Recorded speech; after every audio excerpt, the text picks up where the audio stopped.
السلام علیکم۔ ناول جھیل کنارے کنکر، قسط نمبر 16۔ بارش ہو رہی تھی۔ وہ بیرونی دروازہ اچھی طرح بند کرنے کے بعد لاؤنج میں آ بیٹھی۔ بہت دنوں کے بعد آج پھر آسمان بارش کے سرد قطروں کی صورت اپنی قیمتی متاع لٹا رہا تھا۔ گرما گرم کافی کا مگ ہاتھ میں لیے وہ دونوں پاؤں صوفے پر رکھ کر بیٹھ گئی تھی۔ فضا میں ٹھنڈک کا احساس تھا کہ بڑھتا جا رہا تھا۔ وقت میں کتنا اکیلا کر دیا تھا اس سے۔ حورین عبدالسمیع جو کبھی محفلوں کی جان ہوا کرتی تھی، آج تنہائی کی گود میں کیسے مٹی کی مورت بن کر رہ گئی تھی۔ کتنا بدل دیا تھا وقت نے اسے۔ ثانیہ عباس اور ہانیہ صفدر سے اس کا رابطہ بھی کب کا ختم ہو چکا تھا۔ بھری دنیا میں کہیں کوئی بھی تو نہیں تھا جسے وہ اپنا کہہ سکتی۔ قبرستان گئے بھی دن ہو گئے تھے جب سے وہ اسپتال سے آئی تھی۔ اداسی اور بے چینی مزید بڑھ گئی۔ 2 ماہ ہونے کو آئے تھے مگر وہاں سے دوبارہ کسی نے اسے رابطہ نہیں کیا۔ حورین نے سوچ لیا وہ پاکستان میں نہیں رہے گی، اسی لیے آج کل وہ اپنا بزنس وائنڈ اپ کرنے کا سوچ رہی تھی۔ رات کی تاریکی تھی کہ بڑھتی جا رہی تھی مگر نیند کا دور دور تک کوئی نام و نشان نہیں تھا۔ کافی کا کپ خالی کر کے وہ بھی کچن میں رکھنے جا رہی تھی جب دروازے پر دستک نے اسے چونکا دیا۔ بھلا اتنی رات کو کون آ سکتا ہے؟ پریشان سی وہ دروازے تک آئی۔ کون؟ دروازہ کھولیں بھابی، میں ہوں سمیر۔ سمیر؟ زیر لب دوڑاتے اس نے دروازہ کھول دیا۔ سامنے وہ بارش میں بھیگا کھڑا تھا۔ السلام علیکم۔ وعلیکم السلام۔ خیریت؟ نہیں بھابی خیریت نہیں، دادو کو فالج کا اٹیک ہوا ہے، ہم سے سنبھالی نہیں جا رہی۔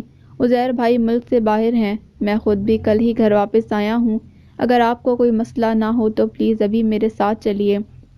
سب بہت پریشان ہیں۔ پریشانی اس کے لہجے سے ٹپک رہی تھی۔ وہ گڑبڑا گئی۔ اس وقت؟ اچھا آپ اندر آئیں۔ نہیں بھابی اتنا ٹائم بھی نہیں، دادو ابھی اسپتال میں ہی ہیں پلیز۔ اچھا میں چلتی ہوں۔ اسے سوچنے سمجھنے کا موقع بھی نہ ملا اور وہ سمیر کے ساتھ چل پڑی۔ دادو کو واقعی فالج کا اٹیک ہوا تھا مگر اس وقت ان کی حالت خطرے سے باہر تھی۔ حورین نے رات بھر ان کا ایسے ہی خیال رکھا جیسے بیٹیاں ماؤں کا رکھتی ہیں۔ صبح اس نے سمیر کو گھر بھیج دیا تو نمیر ناشتہ لے کر آ گیا۔ تقریباً 3 روز کے بعد دادو کو گھر شفٹ کر دیا گیا۔ اس بار بھی وہ ان کے ساتھ ہی گھر آ گئی تھی۔ عزیر کو تاحال کسی بات کی خبر نہیں تھی۔ حورین نے دیکھا گھر کا پہلے سے بھی بدتر حال ہوا پڑا تھا۔ دادو کے سونے کے بعد وہ ان کے کمرے سے باہر آئی تو زبیر اسکول اور عمیر یونیورسٹی جا چکا تھا۔ نمیر کا جاب کا مسئلہ حل نہیں ہوا تھا، لہذا ناشتہ بنا کر رکھنے کے بعد وہ بھی گھر سے نکل چکا تھا۔ سمیر البتہ گھر پر تھا اور اپنے کمرے میں پڑا سو رہا تھا۔ حورین کچن میں آئی تو اس کا حال دیکھ کر اس کا دل متلا اٹھا۔ برتنوں اور چولہے کا حال دیکھنے سے تعلق رکھتا تھا۔ تبھی بنا ناشتہ کیے وہ کچن کی صفائی میں جٹ گئی۔ ایک کامیاب بزنس وومن کتنی سلیقہ مند تھی، کاش کوئی جان پاتا۔ اگلے 1.5 گھنٹے میں کچن چمک اٹھا۔ تبھی اپنے لیے چائے کا ایک کپ بنا کر چائے پینے کے بعد وہ زیر کے کمرے کی طرف آ گئی جس کا حال کچن سے بھی بدتر تھا۔ بیڈ کی چادر جانے کتنے دنوں سے نہیں بدلی گئی تھی۔ عزیر کے استعمال شدہ کپڑوں کا ڈھیر وارڈروب سے امٹ امٹ کر باہر آ رہا تھا۔ ڈریسنگ ٹیبل کی ساری چیزیں الٹ پلٹ تھیں۔ قالین بھی نہایت گندا ہو رہا تھا۔ یوں لگتا تھا جیسے کافی دنوں سے وہاں کسی نے صفائی کرنے کی زحمت ہی گوارا نہیں کی۔ سمیر اور نمیر وغیرہ کے کمروں کا حال بھی عزیر سے کم مختلف نہیں تھا۔ تبھی سب سے پہلے اس نے مشین لگائی، پھر جھاڑن پکڑ کر ایک ایک کمرے کو خوب صاف کیا۔ عمیر جب تک کالج سے آیا وہ سارا گھر صاف کر کے کپڑے بھی دھو چکی تھی اور اب کچن میں کھڑی ان سب کے لیے کھانا بنا رہی تھی۔ وہ حیران ہی تو رہ گیا۔ یہ کیا کر رہی ہیں آپ؟ کچن میں داخل ہوتے ہی اس نے پوچھا تھا۔ جواب میں حورین نے گردن موڑ کر ایک نظر اس پر ڈالنے کے بعد دوبارہ توجہ آٹے پر مبذول کر دی جسے وہ گوندھ رہی تھی، وہی جو بشار الاسد شام میں اور فوج مصر میں کر رہی ہے۔ مگر یہ آپ کا کام نہیں، جو احسان ہم آپ سے لے چکے ہیں وہی کافی ہے۔ کوئی بات نہیں، جہاں اتنے احسان ہو گئے وہاں ایک اور سہی۔ مگر کیوں؟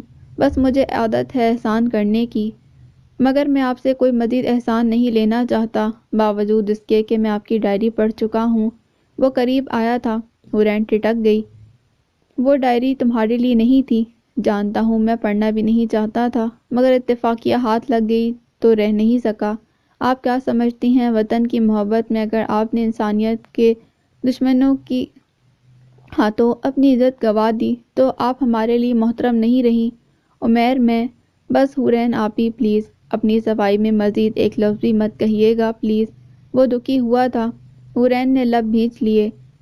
آپ اس گھر میں صرف عزیر بھیا کی بیوی نہیں ہماری بہن بھی ہیں، وہ بہن جس کے کردار پر کوئی اور فخر کرے نہ کرے مگر میں فخر کرتا ہوں۔ عزیر بھیا اگر آپ کے ساتھ زندگی بسر نہیں بھی کرتے تب بھی آپ ہماری بہن ہیں اور رہیں گی، چاہے ایک دمڑی بھی نہ ہو آپ کے پاس۔ وہ جذباتی ہوا تھا۔ حورین کی آنکھیں پل میں آنسوؤں سے بھر آئیں۔ آگے بڑھ کر اس نے فوراً نمیر کو گلے لگایا تھا۔ اگلے کئی دنوں تک وہ عمیر کے ساتھ اس کے اصرار پر قبرستان جاتی رہی۔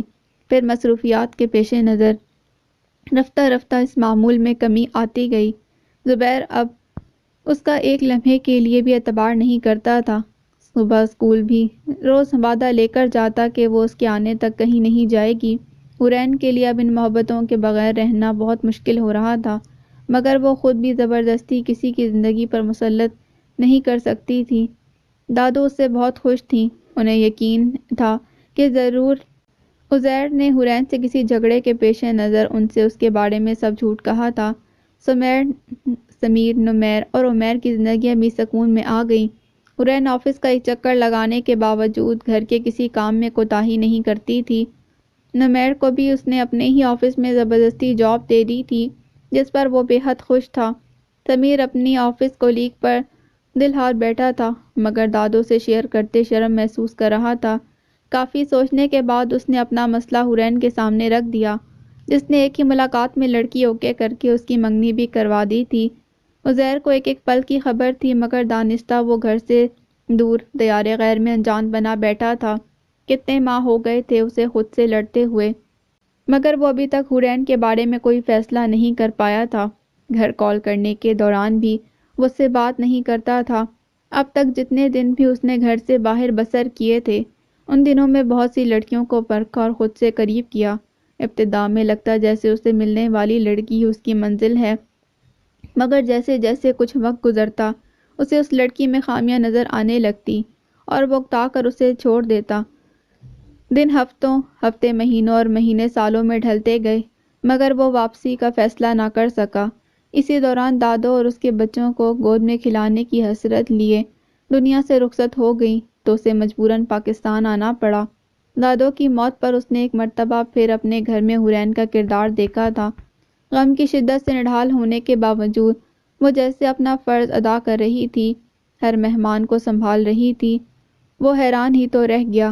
دادو کے 40ویں کے بعد سمیر نے بیرون ملک جانے کا پروگرام بنا لیا، تاہم اس کے سسرال والوں کی خواہش تھی کہ وہ شادی کر کے جائے۔ دادو کے بعد گھر کا ماحول ویسے ہی بہت افسردہ ہو رہا تھا، تبھی عزیر نے سمیر کی خوشی کے لیے یہ فریضہ ادا کرنے کی ٹھان لی۔ ساتھ ہی اس کی یہ سوچ بھی تھی کہ سمیر کی دلہن کے گھر آ جانے کے بعد اسے اور اس کے گھر والوں کو حورین کی زیادہ ضرورت نہیں رہے گی، یوں وہ اس کے بارے میں آسانی سے فیصلہ کر لے گا۔ تبھی چٹ منگنی اور پٹ بیاہ کے مصداق سمیر کی دلہن رخصت ہو کر ان کے گھر آ گئی۔ حورین نے اس موقع پر بھی ان کا پورا ساتھ دیا تھا۔ اپنی تمام تر مصروفیات کے باوجود وہ شادی کی شاپنگ سے لے کر دلہن کی رخصتی تک اس گھر کا حصہ بنی رہی۔ عزیر سمیت کسی کو بھی کسی چیز کی فکر نہیں تھی۔ تمام فنکشنز کے لیے جسے جو چیز مطلوبہ ہوتی وہ اسی سے آ کر مانگتا اور حورین سب کو فوری وہ چیز مہیا کر دیتی۔ اس روز سمیر کا ولیمہ تھا۔ رات دیر تک جاگ کر وہ سب کے کپڑے پریس کرتی رہی۔ ڈھیر سارے مہمانوں کو اکیلے سنبھالنا بھی اس کی ہمت تھی۔ رات تک وہ تھکن سے چور ہو گئی۔ عزیر باہر کے معاملات نپٹا رہا تھا۔ سمیر نے زبردستی اسے کندھوں سے تھام کر عزیر کے کمرے میں بھیج دیا تاکہ وہ تھوڑی دیر آرام کر سکے۔ نمیر اور عمیر کے کمروں سمیت دادو کے کمرے پر بھی مہمانوں کا قبضہ ہو چکا تھا، تبھی مجبوراً وہ عزیر کے کمرے میں آئی تھی اور بیڈ پر گرتے ہی گہری نیند کی دلدل میں اترتی چلی گئی۔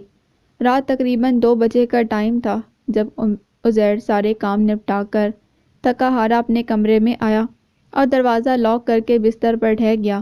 اس کے وہم و گمان میں بھی نہیں تھا کہ حورین بھی وہیں سو رہی ہوگی۔ وہ تو جب اس نے کمبل سیٹ کرنا چاہا تو حورین پر نظر پڑی۔ جو اسی کی طرح تکن سے بے حال بنا کپڑے تبدیل کیے ایک طرف سمٹ کر سو رہی تھی۔ مٹا مٹا سا میک اپ اس کے پرنور چہرے پر چاندیاں بکھیر رہا تھا۔ عزیر کا دل زور سے دھڑک اٹھا۔ پہلی مرتبہ وہ اس کے اس قدر قریب سوئی تھی اور یہ قرب اس وقت اس کے اندر جیسے ایک حشر برپا کر رہا تھا۔ بنا کمبل کے شدید سردی میں سمٹ کر سوئی وہ ہولے سے کپا رہی تھی جبکہ کمبل اس کے نیچے دبا تھا۔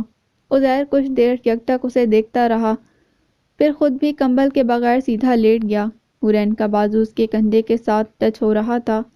وہ بے خود سا نہایت آہستگی سے اس کے کانوں سے ایئرنگز اتارنے لگا، پھر گلے میں پہنے گولڈ کے سیٹ پر ہاتھ رکھ دیا، مگر اس سے پہلے کہ وہ سیٹ اتارتا حورین نے کروٹ بدل لی۔ اب اس کا پرنور چہرہ اسی کی طرف تھا، صرف لپسٹک سے سجے یاقوتی لب اس کی برداشت ختم کر رہے تھے۔ جانے یہ کیسا طلسم تھا کہ وہ اس کی ساری ہسٹری بھول گیا۔ یاد رہا تو محض اتنا کہ وہ اس کی بیوی ہے، تبھی بے خود سا اسے اپنی طرف کھینچ لیا۔ حورین اس اچانک افتاد پر ہڑبڑا کر فوراً بیدار ہوئی۔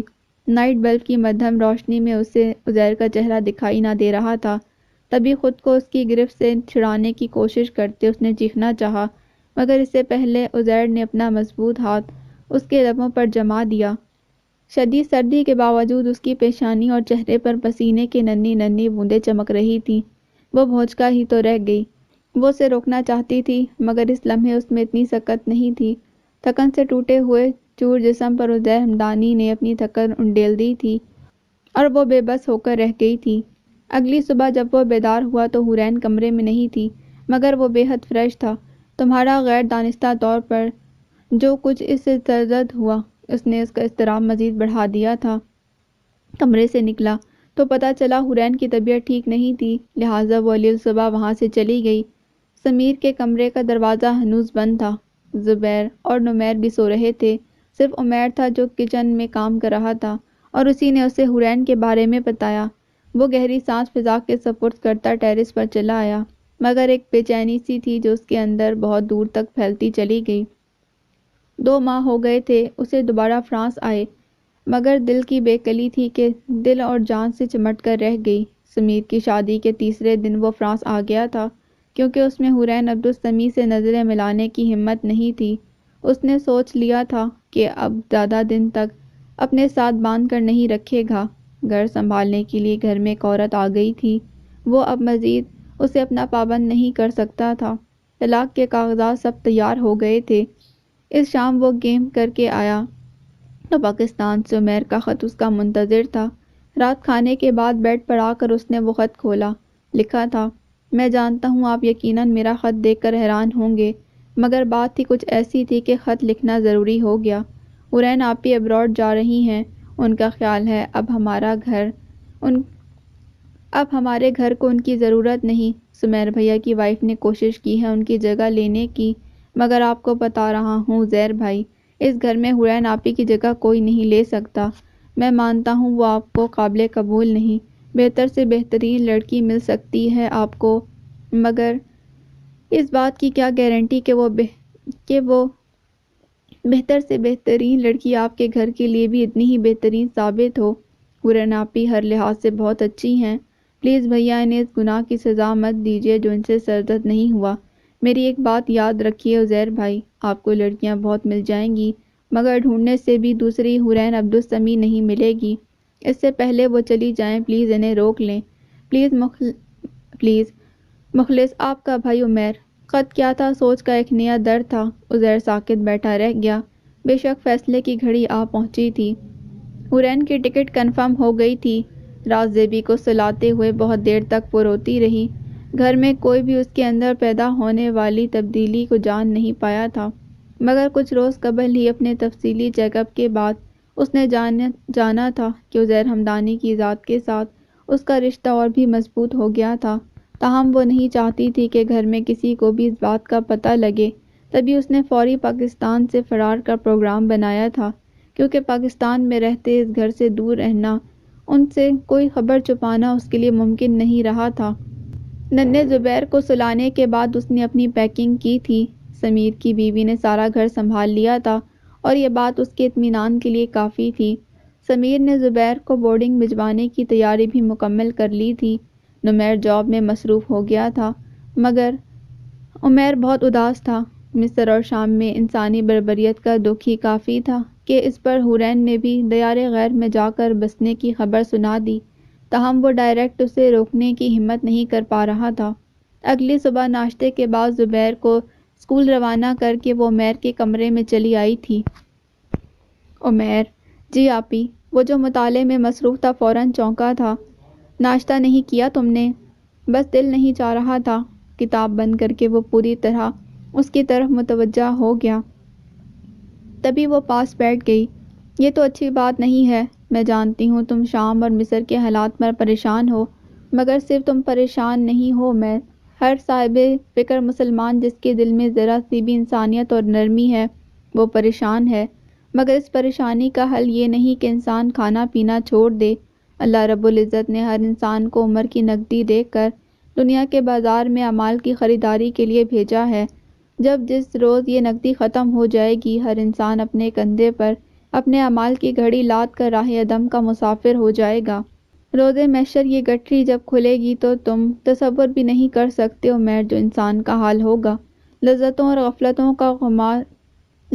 غفلتوں کا خمار اترنے میں زیادہ دیر نہیں لگے گی، پھر تم دیکھنا وہاں ان کا کیا حشر ہوگا۔ دنیا کا قالین تو بس سمٹتا ہی چاہتا ہے۔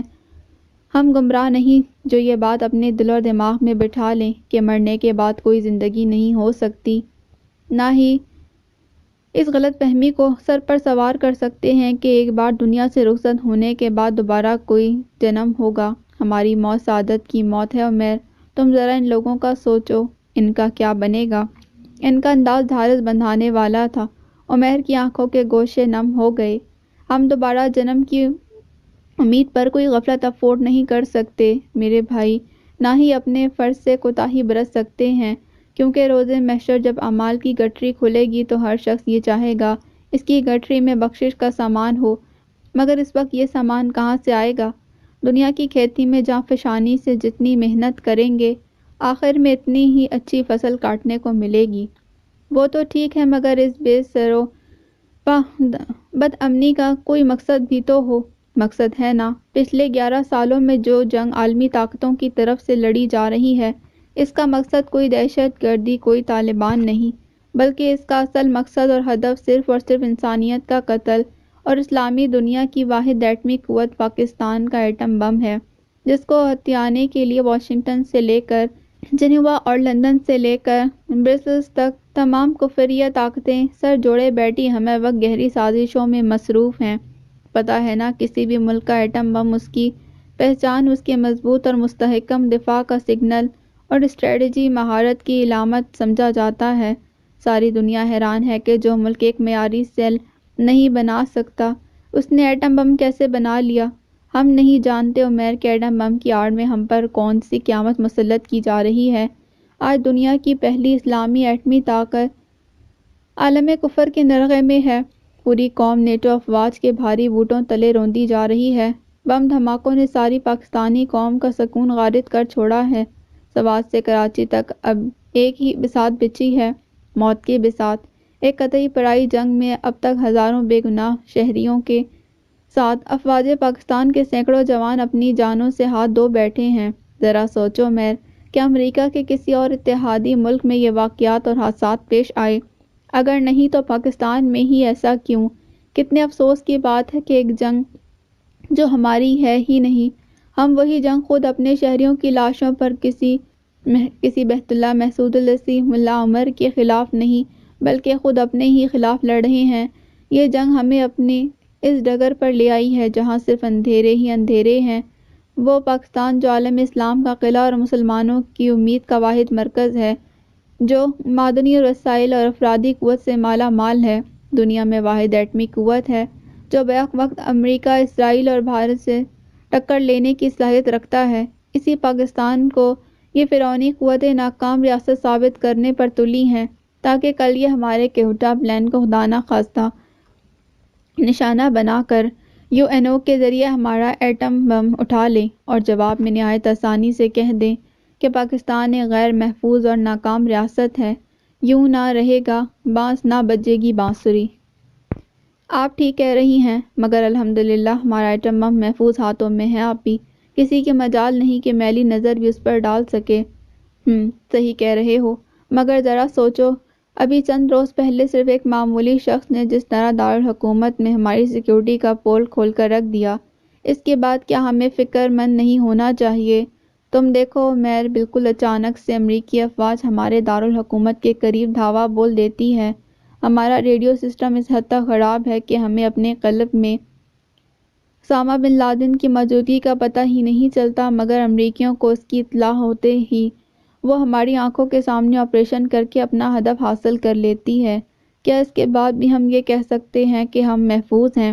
یہ کافر لوگ تو چاہتے ہی یہی ہیں کہ وطن عزیز میں انتشار پھیلا کر یہاں خانہ جنگی کی کیفیت پیدا کی جائے اور اسے غیر مستحکم قرار دے کر اسے ایٹم بم سے محروم کر دیں، اس ایٹم بم سے جس کے لیے ہم نے اقتصادی فاقے کیے، سامراج کی بدمعاشیاں برداشت کی، جس کے لیے محسن پاکستان ڈاکٹر عبدالقدیر خان ہالینڈ کی مستقل شہریت اور اپنی بیٹیوں کا شاندار مستقبل پسِ پش ڈال کر لاکھوں ڈالرز کی تنخواہ کو ٹھوکر مار کر یہیں کے ہو رہے، جس کے لیے ذوالفقار علی بھٹو جیسے کہنا مدبر لیڈر جنوں کی حد تک دیوانہ وار سرگرم رہے، بے نظیر بھٹو جیسی زیرک لیڈر یورپی یونین کے سامنے ڈٹی رہیں، عصر حاضر کے بادشاہ کلنٹن کے دباؤ میں نہیں آئے، اور جنرل ضیاء جیسے لیڈر نے بھی دو ٹوک انداز میں امریکیوں کو یہ کہہ کر خاموش کروا دیا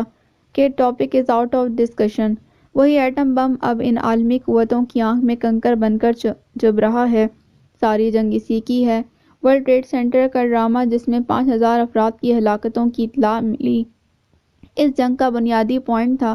یہ لوگ سازشوں کے تحت تمام مسلم ممالک کو غیر مستحکم کرنے کے بعد فائنل راؤنڈ پاکستان میں کھیلنا چاہتے ہیں۔ عمیر، کیونکہ یہ بساط حقیقت میں بچھائی ہی پاکستان کے لیے گئی ہے۔ بولتے بولتے حورین کا حلق خشک ہو گیا۔ عمیر نے اسے گلاس میں پانی انڈیل دیا۔ میں نے سنا تھا آپی، ایٹم بم ایک نہایت مہلک، ضرر رساں اور خطرناک ہتھیار ہے۔ 68 سال پہلے 1945 میں جنگ عظیم دوئم کے دوران امریکہ نے جاپان کے 2 شہروں ناگاساکی اور ہیروشیما پر جو نیوکلیئر بم برسائے تھے، اس کے نتیجے میں آج تک وہاں کی زمین بنجر اور فضا آلودہ ہے۔ وہاں پیدا ہونے والے بچے آج بھی لولے لنگڑے اور معذور پیدا ہو رہے ہیں۔ دنیا بھر میں آج جو ملک بھی اس ٹیکنالوجی سے مالا مال ہے، ساری دنیا اسے عزت اور قدر کی نگاہ سے دیکھتی ہے۔ کسی کی جرأت نہیں کہ اس پالیسی کے خلاف ہلکی سی گستاخانہ نگاہ بھی ڈال سکے۔ ان کے کسی شہر کے خلاف ایکشن لے لے تو پوری عالمی برادری سیخ پاک ہو جاتی ہے۔ جب ہم اللہ پاک کی نصرت اور ڈاکٹر عبدالقدیر خان جیسے عظیم انسان کی بدولت اس ٹیکنالوجی کے مالک بنے تو میرا دل خوشی سے پھٹ رہا تھا۔ منٹو کے مرکزی کردار منگو کوچوان کی طرح ہزاروں پاکستانیوں کی آنکھوں میں جانے کیسے کیسے خواب آ بسے تھے۔ ایک جوش تھا کہ اب ہم بھی سر اٹھا کر چل سکیں گے، ایک ولولہ تھا کہ اب ہم بھی سینہ تان کر عزت اور آبرو کے ساتھ جئیں گے، خود مختاری، خود کفالت اور خود انحصار کے مقابل ہو جائیں گے۔ مگر افسوس صد افسوس آپی کہ ایسا کچھ نہیں ہو سکا۔ ایٹمی قوت ہوتے ہوئے بھی آج ہم ذلیل و خوار ہیں۔ کل ہندو بنیا ہمیں دھمکاتا تھا اور آج تیسری دنیا کا ایک نقاب پوش مسخرہ بات بات پر ہمیں جانے کیسی کیسی دھمکیاں دیتا ہے۔ یہ تو ہونا ہی تھا عمیر۔ تم نے وہ کہانی نہیں سنی کہ افغانستان کے ایک دیہات میں چوری ڈکیتی بہت ہوتی تھی تو وہاں ایک کسان نے سوچا اس کے پاس اپنی اور اپنے گھر والوں کی حفاظت کے لیے ایک بندوق ہونی چاہیے۔ چنانچہ اس نے اپنا تمام مال اور متاع، ڈھور ڈنگر سب بیچ کر ایک بندوق خرید لی۔ رات میں چور آئے تو کسان کی بیوی نے کسان کو جگایا اور بتایا کہ گھر میں چور گھس آئے ہیں۔ تب کسان نے سوچا کہ اس کی سب سے قیمتی چیز تو اس کی بندوق ہے، لہٰذا اسے چھپایا جائے۔ یہ سوچ کر دونوں میاں بیوی نے بندوق کو بستر کے نیچے رکھا اور اس کے اوپر لیٹ گئے۔ صبح اٹھے تو خوش ہوئے کہ انہوں نے بندوق بچا لی جو ان کی سب سے قیمتی متاع تھی۔ گاؤں کے لوگوں کو اس بات کا پتہ چلا کہ رات کسان کے گھر چور آئے تھے اور اس نے اپنی بندوق چھپا لی تو سب اس پر بہت ہنسے۔ انہوں نے کسان سے کہا کہ ایسی بندوق خریدنے کا کیا فائدہ جس کی حفاظت بھی تمہیں خود کرنی پڑے۔ بات کسان کی سمجھ میں آ گئی۔ وہ بے حد شرمندہ ہوا۔ ہمارا ایٹم بم بھی کسان کی وہی بندوق ہے عمیر، جو بجائے اس کے کہ ہماری حفاظت کرے، الٹا ہم خود اس کی حفاظت کر رہے ہیں۔ لبوں پر دھیمی سی مسکان سجائے وہ عمیر کو کہہ رہی تھی۔ عمیر اس بات میں سر ہلا کر رہ گیا۔ خیر، اس موضوع پر جتنا بھی خون جلا لیں کم ہے۔ میری ہالینڈ کے لیے ٹکٹ کنفرم ہو گئی ہے، اگلے ہفتے فلائٹ ہے۔ صبح نمیر زبیر کو ہاسٹل چھوڑ آئے گا تو میں ساتھ چلی جاؤں گی۔ بہت سے معاملات کو ہینڈل کرنا ہے ابھی۔ مجھے خوشی ہے کہ سمیر کی بیگم نے میری جگہ لے لی۔ نہیں آپی، اس گھر میں آپ کی جگہ کبھی کوئی نہیں لے سکتا۔ میں بہت مس کروں گا آپ کو۔ اچانک اس کی آنکھوں کے گوشوں میں نمی آ گئی۔ حورین کے لبوں پر پھیکی سی مسکراہٹ بکھر گئی۔ مس تو میں بھی بہت کروں گی عمیر، کیونکہ تم راہ حق کے مسافر ہو۔ تم جیسے نوجوانوں کی اس ملک کو بہت ضرورت ہے، اور آپ جیسی شخصیات کی بھی بہت ضرورت ہے اس ملک کو۔ مجھے حقیقتاً آپ پر بہت فخر ہے آپی۔ میں ہمیشہ سے اپنے احساسات اور جذبات شیئر کر کے خود ہلکا پھلکا محسوس کرتا ہوں۔ نم آنکھوں کے ساتھ وہ مسکرایا تھا۔ جواب میں حورین بھی اس کے گال پر اپنا ہاتھ رکھ کر دھیمے سے مسکرا دی۔ جس شام وہ ہمدانی ہاؤس سے رخصت ہوئی، اسی رات اس گھر کے مکینوں نے سمیر کی بیوی لائبہ کا نیا روپ دیکھا تھا۔ حورین کی موجودگی میں بڑھ چڑھ کر ہر کام کرنے والی لائبہ بیگم اس کے گھر سے رخصت ہوتے ہی خرابی طبیعت کا بہانہ کر کے اپنے کمرے میں قید ہو گئی تھی۔ نئی شادی تھی، لہٰذا سمیر اس کا موڈ فریش کرنے کے لیے اسے باہر ڈنر کروانے لے گیا۔ اگلی صبح بھی دیر تک ان کے بیڈ روم کا دروازہ بند رہا۔ عمیر کی طبیعت ٹھیک نہیں تھی۔ حورین کے اس گھر سے چلے جانے کو اس نے بہت دل پر لیا تھا۔ شاید اسی ٹینشن اور غم کی وجہ سے اسے بخار نے آ لیا تھا۔ اس میں ناشتہ بنانے کی ہمت نہیں تھی۔ نمیر بھی بنا ناشتہ کیے آفس کے لیے نکل گیا۔ کل رات کا کھانا بھی اسی نے بنایا تھا۔ اگلے 2 روز تک یہی معمول رہا تو عمیر نے عزیر کو شکایت لگا دی۔ لائبہ نے گھر کا کام یوں ترک کر دیا تھا جیسے اسے منع ہو گیا ہو۔ صبح ناشتے کے بعد وہ اپنی کسی نہ کسی دوست کو بلا لیتی اور دن بھر کمرہ بند کر کے اسی کے ساتھ گپیں لگاتی رہتی یا ٹی وی کھول کر بیٹھ جاتی۔ سمیر نے جاب جوائن کر لی تھی۔ چونکہ اس کا ٹرانسفر دوسرے شہر ہو گیا تھا، لہٰذا وہ ہفتے کی رات گھر آتا اور اتوار کی رات پھر واپس چلا جاتا۔ اس روز بھی ہفتہ تھا جب عزیر نے اسے کال کر کے لائبہ کا بتایا۔ سفر سے تھکا ہارا وہ گھر آیا تو لائبہ کمرہ بند کیے حسب عادت سو رہی تھی، جبکہ عمیر نے طبیعت کی خرابی کے باوجود مشین لگا رکھی تھی۔ سمیر نے کمرے میں جا کر لائبہ کا کمبل کھینچا اور اسے ڈانٹا تو اس پر وہ چڑھ دوڑی۔ آتے ہی کان بھر دیے بھائیوں نے، just shut up, you shut up, میں اس گھر میں تمہاری بیوی بن کر آئی ہوں، نوکرانی بن کر نہیں۔ نمیر نے ابھی آفس سے واپسی پر لاؤنج میں قدم رکھا تھا جب لائبہ کے چنگھاڑتے لہجے نے سمیر اور عمیر کے ساتھ ساتھ اسے بھی حیران کر دیا۔ گھر کا کام کرنے سے کوئی نوکر نہیں بن جاتا۔ تو کون سا کام نہیں کیا میں شادی کے ابتدائی دنوں میں؟ کولوں کے بیل کی طرح کام کیا ہے میں نے۔ اچھا بھلا سارے بھائی اپنا کام کرتے تھے، اب کیا ہو گیا؟ مائنڈ اٹ سمیر، میں تمہاری بیوی ہوں، تمہارے بھائیوں کی خدمت مجھ پر فرض نہیں، نہ ہی مجھے کوئی حورین بھابھی جیسا سمجھنے کی کوشش کرے۔ اکلوتی بیٹی ہوں اپنے ماں باپ کی۔ میں نے تو کبھی اپنے گھر میں ہل کر پانی بھی نہیں پیا۔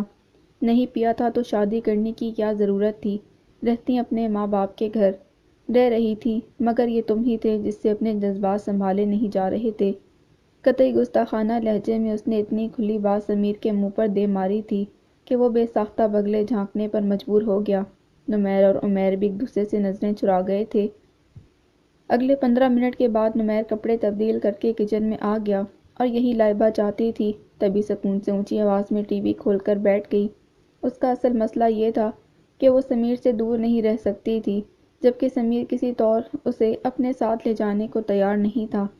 اس کی یہی خواہش تھی کہ وہ حورین کی طرح اس کا گھر سنبھالے، اور اسی بات پر اس کا سمیر سے جھگڑا ہوا تھا، جس کی سمیر نے مطلق پرواہ نہیں کی۔ اس کے بعد ہی اس نے گھر کے کاموں سے ہاتھ کھینچا تھا، مگر اب بھی بات بنتی نظر نہیں آ رہی تھی۔ اس کی دوست نے اسے ایک نئی راہ دکھائی تھی۔ سمیر سنڈے کی چھٹی ٹینشن میں گزار کر پیر کو واپس آیا تو حورین کا فون آیا۔ پرسوں رات اس کی فلائٹ تھی، لہٰذا اس نے ان سب کو اپنے گھر پر انوائٹ کیا تھا۔ نمیر کی طبیعت ٹھیک نہیں تھی، لہٰذا آفس سے واپسی کے بعد وہ کمرہ بند کر کے سو گیا۔ تو لائبہ عمیر کے ساتھ حورین کے پاس چلی آئی۔ تقریباً 15 منٹ کے بعد ہی سر چکرانے کا بہانہ کر کے وہ وہاں سے اٹھ آئی۔ عمیر نے ساتھ آنا چاہا تو اس نے سہولت سے منع کر دیا۔ جلدی جلدی گھر آ کر اس نے نمیر کے کمرے کا لاک کھولا، جس کی چابی اس کے پاس تھی۔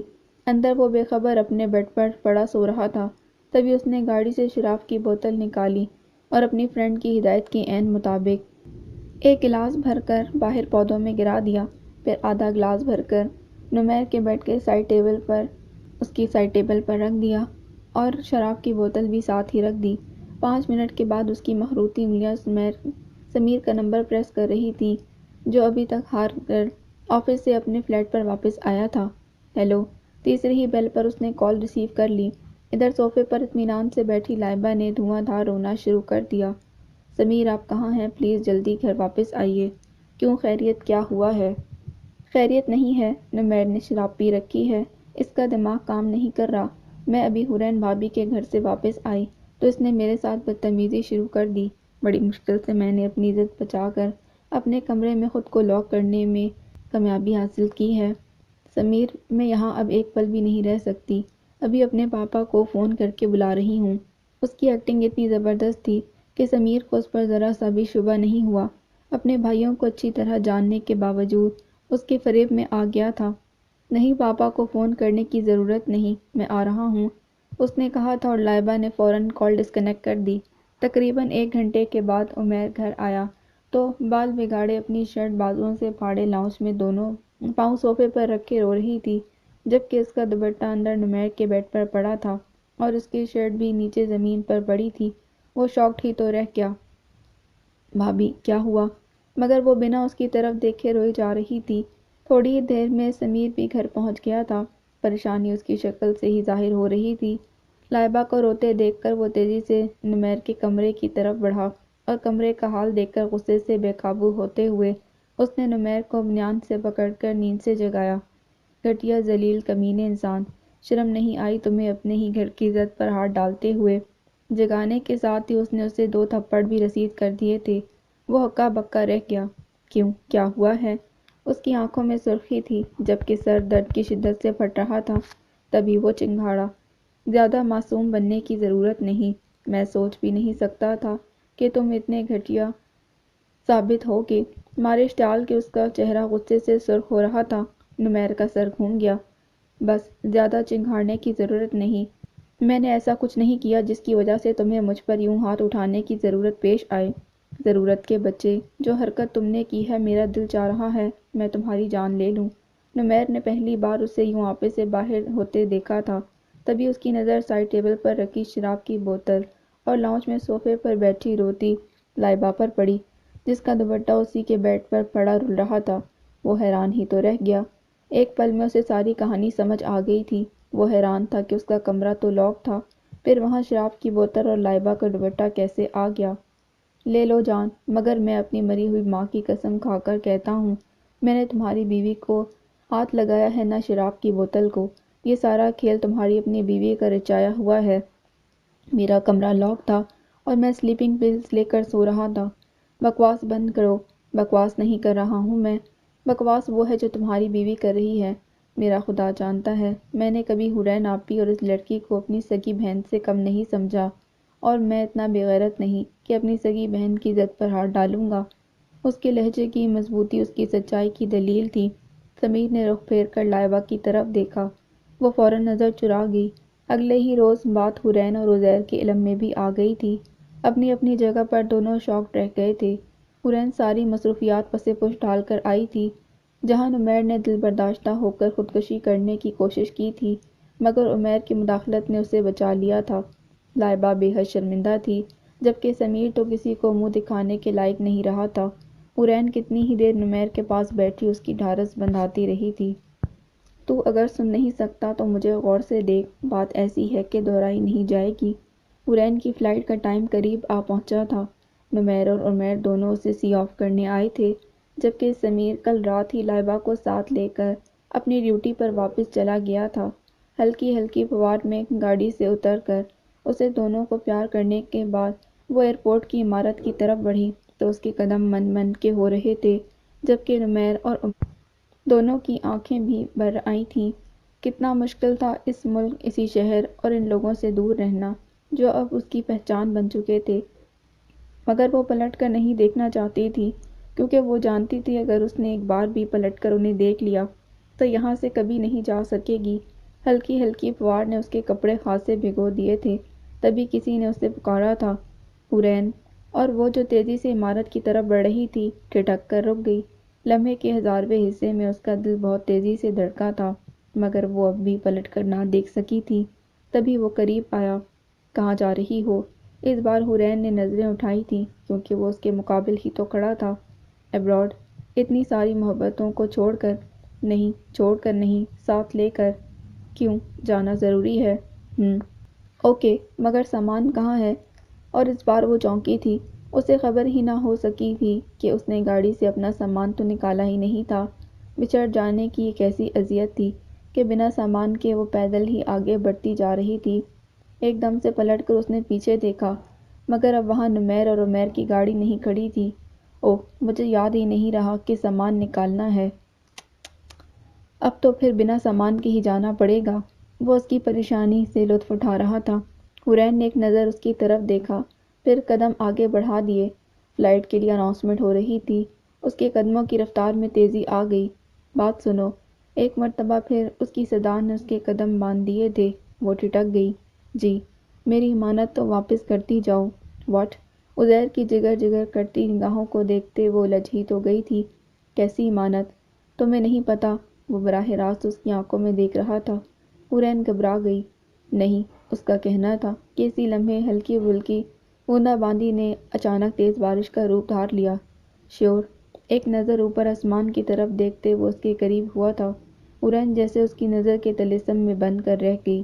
لوگ بارش کی وجہ سے ادھر ادھر بھاگ رہے تھے، مگر وہ ساکت کھڑی عزیر کو دیکھ رہی تھی، جو دونوں ہاتھوں کے پیالے میں اس کا چہرہ تامے کھڑا اسے بہت گہری نگاہوں سے دیکھ رہا تھا۔ حورین ان نگاہوں کی گرفت سے اپنی نظریں چرانے کی ہمت نہ کر سکی، یہاں تک کہ بارش نے ان دونوں کو پور پور بھگو دیا تھا۔ تبھی عزیر ذرا سا اس کی طرف جھکا تھا۔ تمہیں پتا ہے تم میرا دل ساتھ لے جا رہی تھی، بے حد گمبھیر لہجے میں کہتے وہ اس کے کان کی طرف جھکا تھا۔ حورین کے جسم سے جیسے جان ہی نکل گئی، تاہم اس کی آنکھوں سے آنسوؤں کے چند قطرے ضرور پھسلے تھے۔ اب نہیں حورین، بہت لٹا دیا ان انمول موتیوں کو، اب اور نہیں۔ فوراً سے بیشتر اپنے ہاتھوں سے اس نے اس کے آنسو صاف کیے تھے۔ حورین ضبط کے سارے ہتھیار گراتی اس کے سینے سے لگی اور پھوٹ پھوٹ کر رو پڑی تھی۔ عزیر نے نرمی سے اپنے بازو اس کے گرد حمائل کیے۔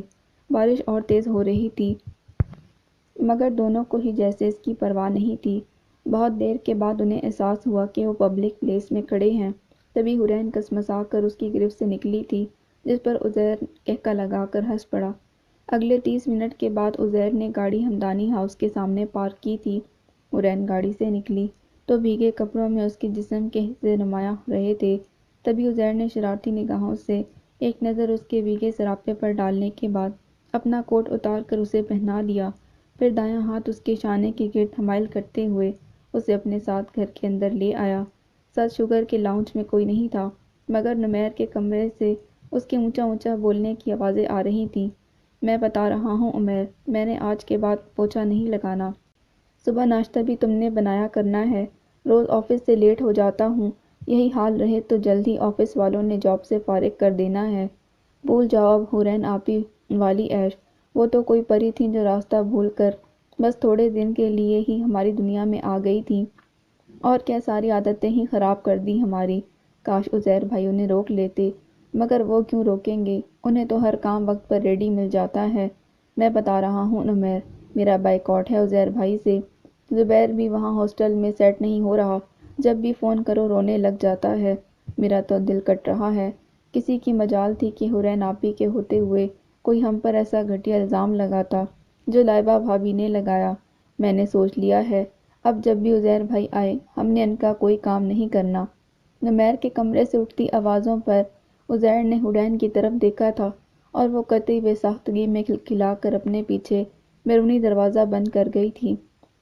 بے شک وہ گھر ایک جنت تھا، اور حورین عبدالسمیع اپنے پیارے رب کی خاص رحمت سے اس جنت میں اپنا مقام پا گئی تھی۔ ذرا دیکھو تو دروازے پر کون دستک دیتا ہے۔ محبت ہو تو کہہ دینا، یہاں اب ہم نہیں رہتے۔ بارش خوب زور و شور سے ہو رہی تھی۔ ہانیہ کافی کا بڑا سا مگ ہاتھ میں لیے ٹیرس پر آ کھڑی ہوئی۔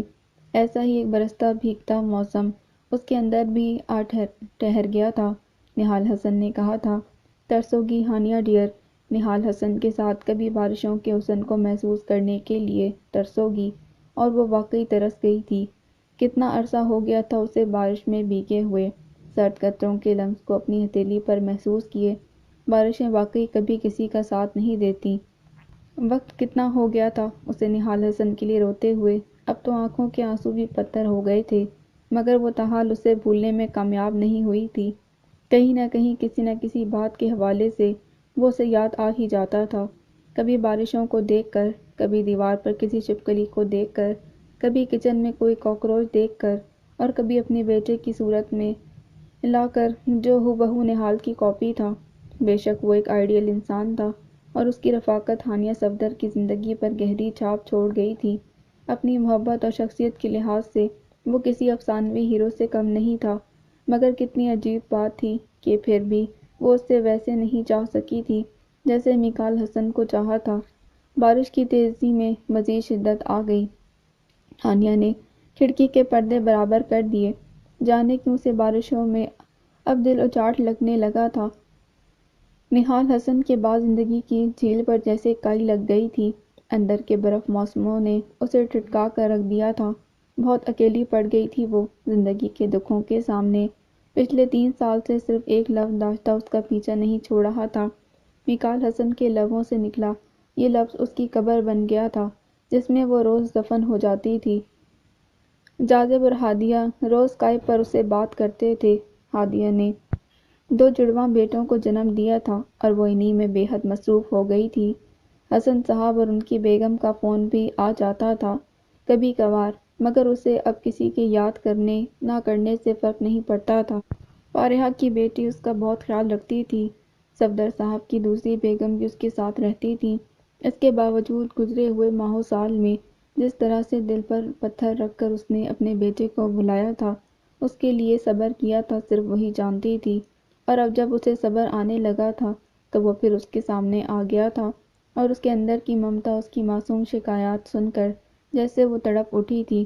کسی کروٹ قرار نہیں تھا، نہ کچھ کھانے کو دل چاہ رہا تھا، نہ پینے کو۔ کام کاج میں اس کی دلچسپی بھی نہ ہونے کے برابر رہ گئی تھی۔ اس ایک رشتے کے سوا کائنات میں اب اس کا اور رہ بھی کیا گیا تھا؟ ہانیہ صفدر جب سے اس کے گھر سے ہو کر گئی تھی، میکال حسن کو کسی کروٹ قرار نہیں آ رہا تھا۔ سنان علی آج بھی اس کا انتظار کرتے کرتے بھوکا ہی سو گیا تھا۔ حفیظ بابا بھی تھوڑی دیر پہلے ہی اپنے کوارٹر میں گئے تھے۔ تبھی آفس سے واپسی پر پاؤں کو جوتوں کی قید سے آزاد کرنے کے بعد وہ صوفے پر ہی نیم دراز ہو گیا۔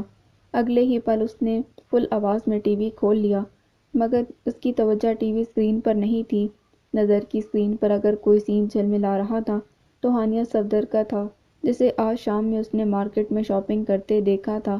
پچھلے 6 ماہ کے بعد ہانیہ صفدر سے یہ اس کا دوسرا ٹکراؤ تھا۔ اسے تو شاید خبر بھی نہیں تھی، مگر وہ اب بھی اس کے شب و روز پر بہت گہری نظر رکھے ہوئے تھے۔ نہال کی موت کو 3 سال ہو گئے تھے، اور ان 3 سالوں میں وہ ایک بار بھی اس کے خواب میں نہیں آیا تھا۔ میکال حسن کو اب ڈپریشن کے دورے پڑنے لگے تھے۔ روز رات میں مسلسل نیند کی دوائی کھا کھا کر اس کا دماغ سن ہو گیا تھا۔ اب تو گولیاں بھی اپنا اثر کھو بیٹھی تھیں۔ اس کے بیڈ کی دونوں سائیڈوں پر ہانیہ اور نہال کی تصویریں لگی تھیں، اور اس کا بیٹا روز ان تصویروں سے ڈھیروں باتیں کر کے سوتا تھا۔ پچھلے 3 سالوں میں اس نے کتنی کوشش کی تھی ہانیہ صفدر کو اپنے دل و دماغ سے نکالنے کی، مگر وہ لڑکی جیسے کسی آسیب کی طرح اس کی روح سے چمٹ کر رہ گئی تھی۔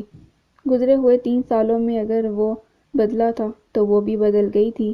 3 سال سے اس کی زندگی میں کسی لڑکی کا کوئی گزر نہیں رہا تھا۔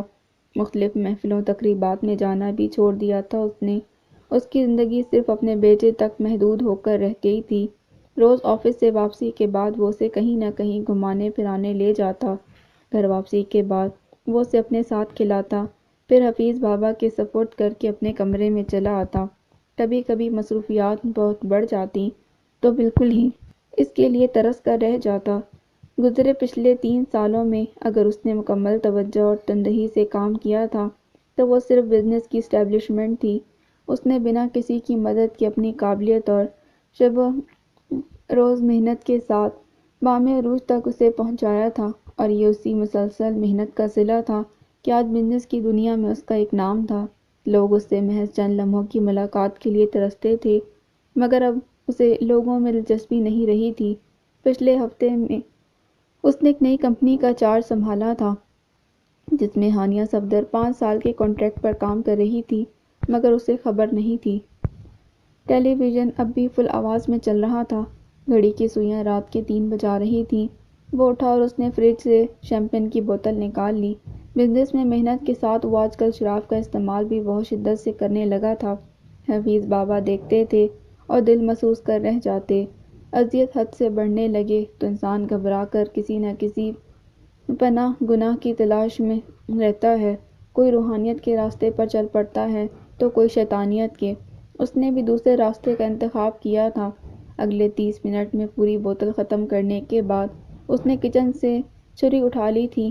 چند لمحے وہ اپنی خوبصورت کلائی کو غور سے دیکھتا رہا، پھر اس نے بازو سمیت جسم کے مختلف حصوں پر چھوٹے چھوٹے کٹ لگانے شروع کر دیے۔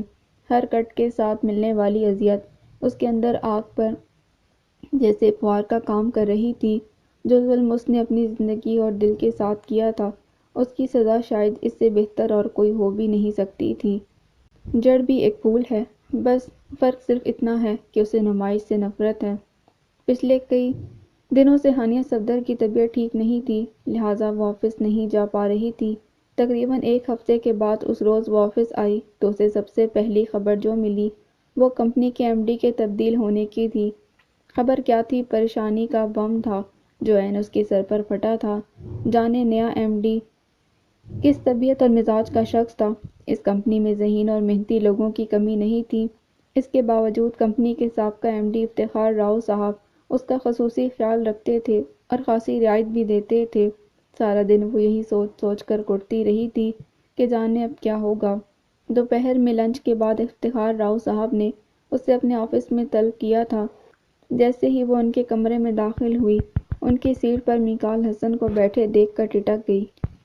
قدم جیسے دہلیز پر ہی چپک گئے تھے۔ تبھی افتخار صاحب نے اس پر نظر ڈالی تھی۔ ارے مس ہانیہ، پلیز آئیں نا۔ رک کیوں گئیں؟ افتخار صاحب بھی اس کے قریب ہی کھڑے تھے۔ ہانیہ بمشکل خود کو سنبھالتی آگے بڑھ آئی۔ السلام علیکم۔ وعلیکم السلام۔ کیسی طبیعت ہے اب آپ کی؟ جی ٹھیک ہوں۔ گڈ۔ یہ میکال صاحب ہیں، میکال گروپ آف انڈسٹریز کے مالک۔ میرے بہت اچھے دوستوں میں شمار ہوتا ہے ان کا۔ اس ہفتے سے انہوں نے اس کمپنی کا چارج سنبھال لیا ہے۔ کیوں؟ افتخار صاحب کو اس سے سوال کی توقع نہیں تھی۔ ذرا سا چونک کر مسکرائے۔ میں اصل میں ابراڈ جا رہا ہوں مس ہانیہ، میرے بیٹے کی طبیعت ٹھیک نہیں، وہ وہاں بالکل اکیلا ہے، پھر یہاں بہت نقصان بھی ہو رہا ہے۔ میکال صاحب کے 50% شیئرز تو تھے ہی، اب مکمل چارج ان کے ہاتھ میں آ گیا ہے۔ میں آپ کو یقین دلاتا ہوں آپ ان کو مجھ سے بڑھ کر اچھا پائیں گی۔ ایسا تو تب ہوگا سر جب میں یہاں مزید کام کروں گی۔ میں آج ابھی اسی وقت اس جاب سے ریزائن کرتی ہوں۔ مگر کیوں؟ افتخار صاحب پر حیرتوں کے پہاڑ گر پڑے تھے، جبکہ میکال ٹکٹکی باندھے بس اسے دیکھے جا رہا تھا۔ ہانیہ کی آنکھیں آنسوؤں سے بھر آئیں۔ کیوں کی وضاحت نہیں دے سکتی سر، مگر یہ حقیقت ہے۔ اس لفظ ابراڈ نے ہم مشرقی لوگوں سے ہمارے بہت سے انمول رشتے چھینے ہیں، بہت ہی انمول۔ مگر مس ہانیہ آپ ایسا کیسے کر سکتی ہیں؟ دیکھیں میں آپ کے جذبات کی قدر کرتا ہوں، مگر آپ کا یہ فیصلہ درست نہیں ہے۔ اس کمپنی کے ساتھ آپ نے 5 سال کا کانٹریکٹ کیا ہے، ابھی وہ 5 سال پورے نہیں ہوئے۔ میں جانتی ہوں سر، مگر اس کے باوجود مجھے اس شخص کے ساتھ ایک پل کے لیے بھی کام نہیں کرنا۔ I am really very sorry. Okay please cool down. میں نہیں جانتا مسٹر میکال کے بارے میں آپ کن تحفظات کا شکار ہیں، مگر میں آپ سے درخواست کروں گا پلیز ابھی جذبات میں آ کر کوئی حتمی فیصلہ نہ کریں۔ چند منٹ ریسٹ کریں، پھر اچھی طرح سوچ سمجھ کر جو فیصلہ آپ کرنا چاہیں مجھے کوئی اعتراض نہیں ہوگا۔ ہانیہ کی آنکھوں سے نکلتی غصے اور نفرت کی چنگاریوں نے جہاں میکال کے چہرے پر سرخی پھیلائی تھی، وہیں افتخار صاحب بھی بوکھلا کر رہ گئے تھے۔ تبھی وہ پلٹی اور تیزی سے ان کے آفس سے نکلتی چلی گئی۔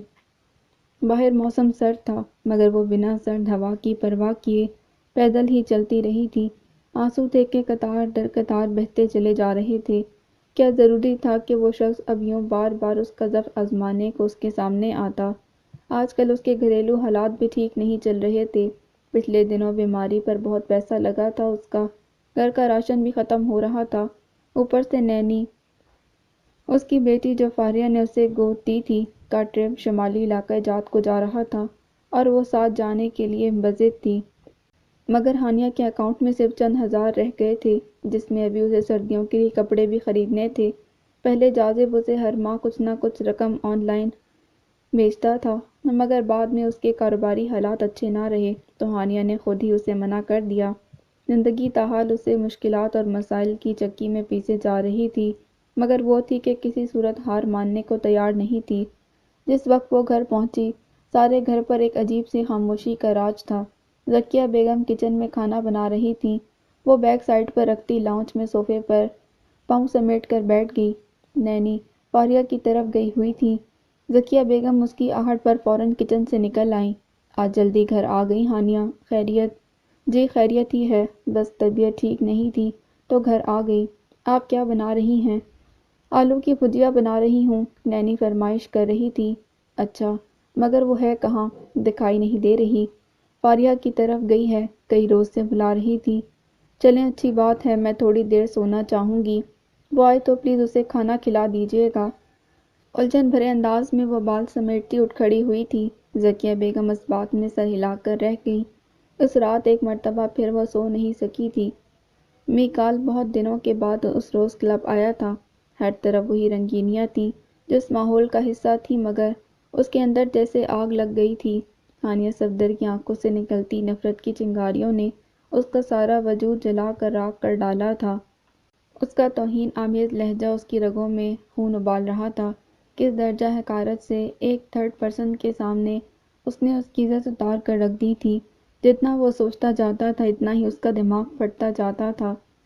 کافی دیر رمی سے شو آف کرنے کے بعد بھی دماغ کی کھولن کم نہ ہوئی تو بار سائڈ کی طرف چلا آیا۔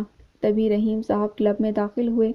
ارے میکال بھئی، کہاں ہو آج کل؟ نہ دعا نہ سلام، کلب بھی نہیں آ رہے ہو؟ ٹھیک تو تھے نا؟ وہ بیئر بھی پی رہا تھا۔ یقیناً کوئی فرسٹریشن تھی۔ جی میں ٹھیک ہوں، بس کچھ مصروفیات بڑھ گئی تھیں۔ آپ سنائیں، آپا ٹھیک ہیں؟ اسے کیا ہونا ہے، تمہیں بہت یاد کر رہی تھی۔ میں بھی آپ دونوں کو بہت مس کر رہا تھا۔ ایک دو روز میں چکر لگاؤں گا۔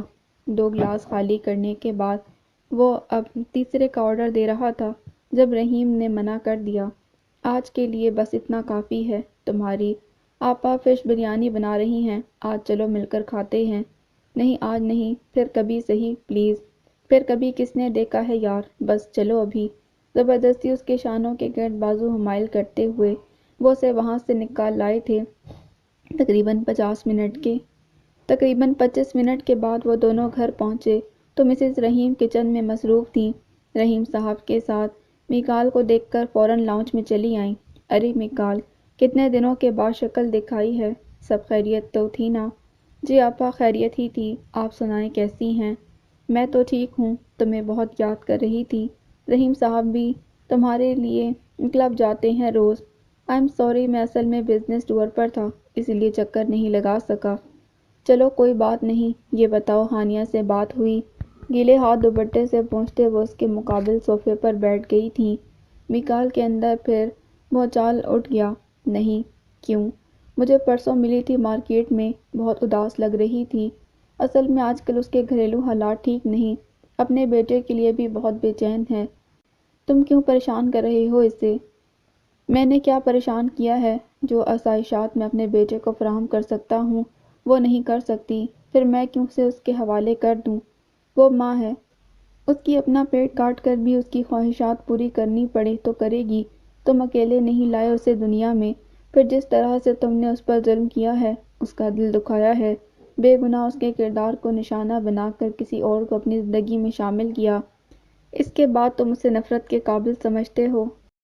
وہ سمجھتی ہے، میں نہیں سمجھتا، اور میں نے کسی کو زندگی میں شامل کیا تو کیا اس نے نہیں کیا؟ اس نے بھی تو نہال سے شادی رچا لی۔ اس کی اور تمہاری شادی میں بہت فرق ہے۔ تم نے اپنے لیے کسی اور سے شادی کی، مگر اس نے اپنے لیے نہیں کی۔ اس نے نہال کی خوشی بلکہ اس کی زندگی کے لیے اس سے شادی کی، وہ بھی صرف اس لیے کہ وہ مر رہا تھا، اور وہ مر گیا۔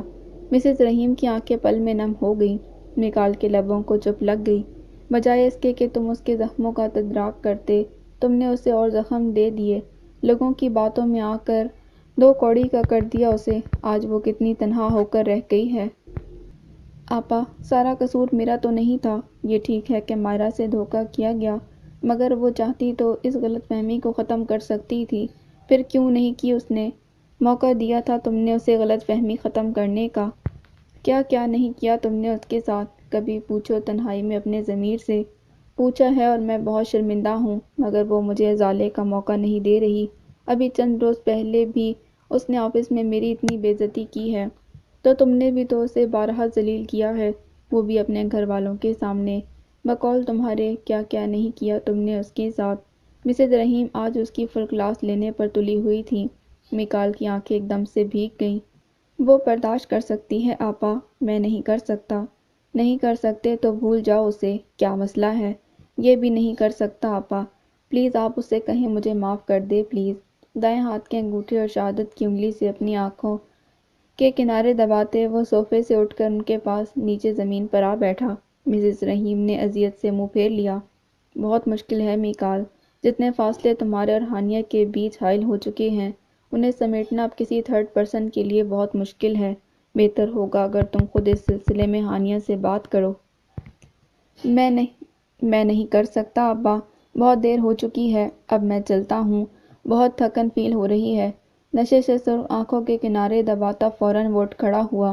تبھی رحیم صاحب بولے، کھانا کھا کر جاؤ میکال، تمہیں فش بریانی بہت پسند ہے نا؟ نہیں آج نہیں، پھر کبھی سہی، ابھی بس سوؤں گا جا کر، اللہ حافظ۔ نشہ اس کے اعصاب پر اثر کر رہا تھا، لہٰذا بہت روکنے کے باوجود وہ وہاں سے نکلتا چلا گیا۔ ایک ہفتہ شدید خواری کے باوجود بالآخر اسے کسی اچھی کمپنی میں جاب نہ مل سکی، تو مجبوراً اس نے ایک معمولی سی کمپنی میں بہت کم پیسوں والی نوکری قبول کر لی۔ ڈیوٹی آورز بھی زیادہ تھے، مگر وہ خوش تھی، کیونکہ میکال حسن کا سامنا کرنے سے ہزار درجے بہتر تھا کہ وہ بھوک سے مر جاتی۔ مسز صفدر بھی خاموش تھیں، کیونکہ وہ ہانیہ کی فطرت سے اچھی طرح واقف تھیں۔ اس روز جب وہ آفس کے لیے تیار ہو رہی تھی، اچانک اس کا بیٹا دروازہ کھول کر اس کے سامنے آ گیا۔ مما، اور وہ جو گیلے دوپٹے سے ہاتھ خشک کرتی کچن سے باہر آ رہی تھی، ایک دم سے ٹھٹک گئیں۔ علی، تم یہاں؟ جی ماما، ابھی پاپا چھوڑ کر گئے ہیں، کہہ رہے تھے اب میں آپ کے ساتھ رہ سکتا ہوں۔ واٹ؟ بچہ جتنا پرجوش ہو رہا تھا، وہ اتنی ہی حیران رہ گئی تھی، بھلا میکال حسن اتنا اچھا کیسے ہو سکتا تھا؟ تبھی لپک کر اپنے بیٹے کو خود سے لپٹاتے رو پڑی تھی۔ اس کا دل چاہ رہا تھا کہ وہ سارا دن اپنے بیٹے کے ساتھ گزارے، مگر ایک اجنبی جگہ پر جاب کے آغاز میں ہی وہ کوئی بدمزگی نہیں چاہتی تھی۔ تبھی کچھ دیر رک کر اپنے بیٹے کو ڈھیر سارا پیار کرنے کے بعد وہ آفس کے لیے نکل آئی تھی، مگر تقدیر کی سیاہی نے اس کا پیچھا نہیں چھوڑا تھا۔ جیسے ہی وہ آفس میں داخل ہوئی، اسے مینیجر صاحب کی طرف سے بلاوا آ گیا۔ السلام علیکم سر۔ وعلیکم السلام، ٹائم دیکھا ہے آپ نے؟ سوری سر، وہ اصل میں… دیکھیں مس ہانیہ، یہ کمپنی کوئی بہت بڑی کمپنی نہیں ہے، یہاں کام کرنے والے سارے ورکرز غریب طبقے سے تعلق رکھتے ہیں۔ بہت معذرت، یہاں آپ جیسے نوابی لوگوں کے لیے کوئی جگہ نہیں۔ سر میری بات سنیں پلیز، میں… دروازہ ادھر ہے پلیز۔ اس درجہ اہانت ہانیہ سے اپنے پاؤں پر کھڑا رہنا دشوار ہو گیا۔ کتنی بے رحمی سے بنا اس کی وضاحت سنے اسے باہر کا راستہ دکھا دیا گیا تھا۔ ایک مرتبہ پھر لمبی مسافت تھی اور اس کے پاؤں زخمی۔ گھر کا بچا کچا راشن تیزی سے ختم ہو رہا تھا۔ تبھی ذکیہ بیگم نے ہانیہ کو بتائے بغیر اپنے وہ کڑے فروخت کر دیے تھے جو صفدر صاحب نے انہیں شادی کی پہلی رات گفٹ کیے تھے۔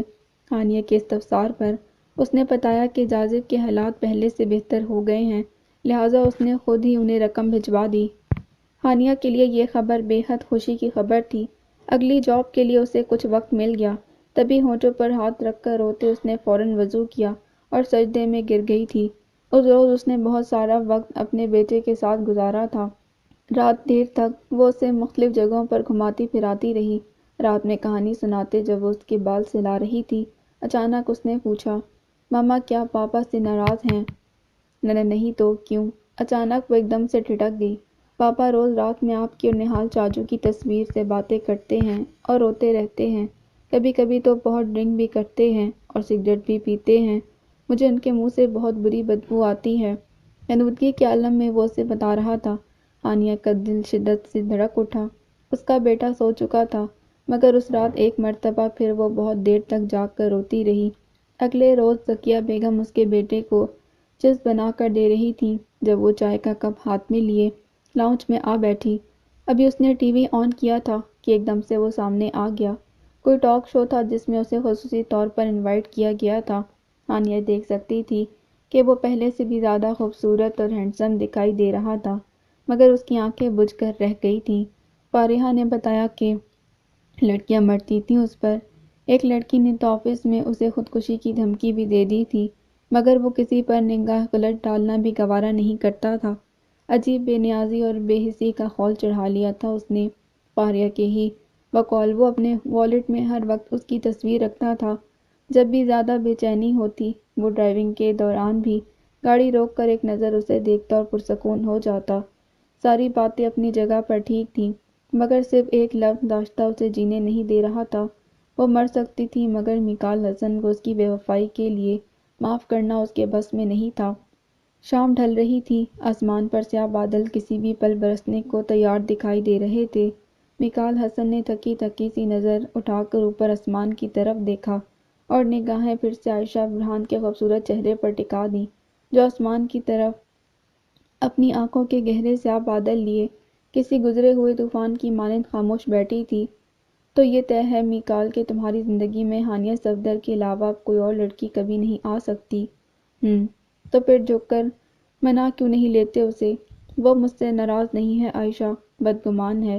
بدگمانیاں بھی ایسی ہیں کہ میں چاہتے ہوئے بھی اس کا دل صاف نہیں کر سکتا، مگر میں اس کے بغیر خوش بھی نہیں ہوں۔ میری سانسیں اس کی سانسوں میں الجھی ہیں۔ کچھ سمجھ نہیں آیا مجھے کہ میں نے اس سے انتقام لیا ہے یا خود سے۔ میں اس سے بات کروں گی۔ نہیں، تم اس سے بات مت کرنا پلیز۔ پتہ نہیں وہ اس بات کو کس رنگ میں لے۔ میکال، تم اتنا ڈرتے ہو اس سے؟ جن سے محبت کی جاتی ہے ان سے ڈر ہی لگتا ہے، ہمیشہ کے لیے کھو دینے کا ڈر۔ کیا وہ بھی اتنا ہی پیار کرتی ہے تم سے؟ پتہ نہیں یار، ابراڈ میں بھی سکون نہیں ہے اب تو۔ مجھے لگتا تھا عائشہ تمہارے بعد میری زندگی میں کبھی کوئی لڑکی نہیں آئے گی، مگر میں غلط تھا۔ ہانیہ صفدر کو کھونے کے بعد لگتا ہے جیسے تمہیں کھو دینے کا درد کوئی درد ہی نہیں تھا۔ کتنے سکون سے وہ کہہ رہا تھا۔ عائشہ ٹھٹک گئی، پھر آہستہ سے رخ پھیرتے ہوئے بولی، وقت بدل جائے تو ہر چیز بدل جاتی ہے میکال، پھر چاہے وہ احساسات اور جذبات ہی کیوں نہ ہوں۔ محبت تو ویسے بھی بہتی ندی اور چلتی ٹرین کا نام ہے، جس کا ہر پڑاؤ خوبصورت ہوتا ہے۔ بہرحال میں چلتی ہوں، اب عریج اور میرے بچے انتظار کر رہے ہوں گے۔ ایک نظر ہاتھ پر بندھی رسٹ واچ پر ڈالتے وہ اٹھ کھڑی ہوئی تھی جب میکال نے کہا، تھوڑی دیر رک جاؤ پلیز، ابھی تو آئی ہو۔ نہیں میکال، گھر بتا کر نہیں آئی، عریج پریشان ہو رہے ہوں گے۔ بیگ اٹھا کر ایک آخری تفصیلی نگاہ اس پر ڈالتے ہوئے وہ پلٹ گئی تھی۔ میکال بے کل سا اسے دیکھے گیا۔ ابھی 2 روز پہلے ہی وہ پاکستان آئی تھی اور آتے ہی اس نے میکال کو فون کر دیا تھا۔ اس کا خیال تھا شاید اب بھی وہ اس کے غم میں نڈھال ہوگا، مگر ایسا نہیں تھا۔ محبت کی وہ حویلی جہاں سے اس کے حالات اور تقدیر نے اسے دربدر کیا تھا، اب اس کی ملکیت نہیں رہی تھی۔ تاہم عریج اس کے حق میں بہت اچھا شوہر ثابت ہوا تھا۔ قدرت نے 2 پیارے پیارے بیٹے بھی دیے تھے۔ کسی چیز کی کمی نہیں تھی، مگر بس دل کا ایک کونا کہیں خالی تھا۔ تاہم آج جب اس وقت اسے لگا وہاں اس کونے میں بھی میکال حسن کی جگہ عریش احمد نے قبضہ کر لیا ہو، ملال کے بادل چھٹ گئے تھے اور اب عائشہ کی زندگی میں سکون ہی سکون تھا۔ اس روز اپنے بیٹے کی ضد اور فرمائش پر وہ اسے مارکیٹ لے آئی تھی۔ اس کے پاس صرف 5,000 روپے تھے، جن میں ابھی اسے گھر کے لیے بھی کچھ چیزیں خریدنی تھیں، مگر اس کا بیٹا جن چیزوں کی فرمائش کر رہا تھا ان کی قیمت 5,000 سے اوپر شروع ہو رہی تھی۔ وہ پریشان ہو کر ہی تو رہ گئی تھی۔ زندگی کبھی ایسے کسی دوراہے پر بھی لے آئے گی، اس نے سوچا تک نہیں تھا۔ اس وقت بھی وہ اپنے بیٹے کو بہلا رہی تھی اور ناراض ہو رہا تھا جب میکال اچانک اس کے سامنے چلا آیا۔ ہلکی ہلکی بڑی شیو اور رف سے ٹراؤزر میں اس کی پرسنالٹی غضب کی تھی۔ تبھی ایک نظر پریشان حال ہانیہ صفدر پر ڈالتے وہ پنجوں کے بل اپنے بیٹے کے سامنے بیٹھ گیا۔ کیا بات ہے پرنس، کیوں تنگ کر رہے ہو مما کو؟ پاپا مجھے وہ اسپائڈر مین لینا ہے۔ باپ کو دیکھتے ہی بچے کے چہرے پر بہار آ گئی۔ ہانیہ عجیب مجرمانہ انداز میں سر جھکائے کھڑی رہی۔ ٹھیک ہے لے لیتے ہیں چلو۔ فوراً اپنے بیٹے کی انگلی تھام کر وہ آگے بڑھ گیا، جبکہ ہانیہ شکستہ قدموں کو گھسیٹتی شاپ سے باہر نکل آئی۔ آنسو تھے کہ ابل ابل کر آنکھوں سے باہر آنے کو بے چین ہو رہے تھے۔ تھوڑی دیر بعد وہ پھر اس کے مقابل تھا۔ میں مانتا ہوں ہانیہ کے چٹکو پر تمہارا زیادہ حق ہے، مگر اکیلی ماں کبھی بھی بچوں کو وہ سب نہیں دے سکتی جو ایک باپ دے سکتا ہے۔ اپنے بیٹے کا ہاتھ اس کے ہاتھ میں دیتے قدرے نازیحانہ انداز میں اس نے کہا تھا، اور پھر ذرا سا رخ پھیرتے ہوئے بولا، چٹکو میرے لیے دوسرا نہال حسن ہے، اس لیے میں چاہتا ہوں اس کی زندگی میں کوئی کمی نہ رہے۔ تم مائنڈ مت کرنا پلیز، یہ تم پر کوئی احسان نہیں۔ وہ کتنا بدل گیا تھا، مگر ہانیہ نے نظر اٹھا کر اسے دیکھنا بھی گوارا نہیں کیا۔ چٹکو کا ہاتھ تھام کر وہ پلٹی تھی اور ٹیکسی کی تلاش میں نظریں دوڑا رہی تھی، جب ایک دم سے بارش شروع ہو گئی۔ میکال ابھی بھی وہیں کھڑا تھا۔ مما میرا اسپائڈر مین۔ چٹکو کو فوراً سے اپنے اسپائڈر مین کی فکر لاحق ہوئی۔ تبھی منہ بسور کر اس نے ہانیہ کی طرف دیکھا، مگر اس سے پہلے کہ وہ کچھ کہتی، اس کا بازو چھڑا کر فوراً میکال کی طرف بھاگ گیا۔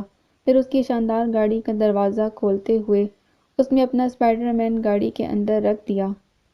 ساون کی بارشوں نے سارے شہر کو وقت پر ڈالا ہوا تھا۔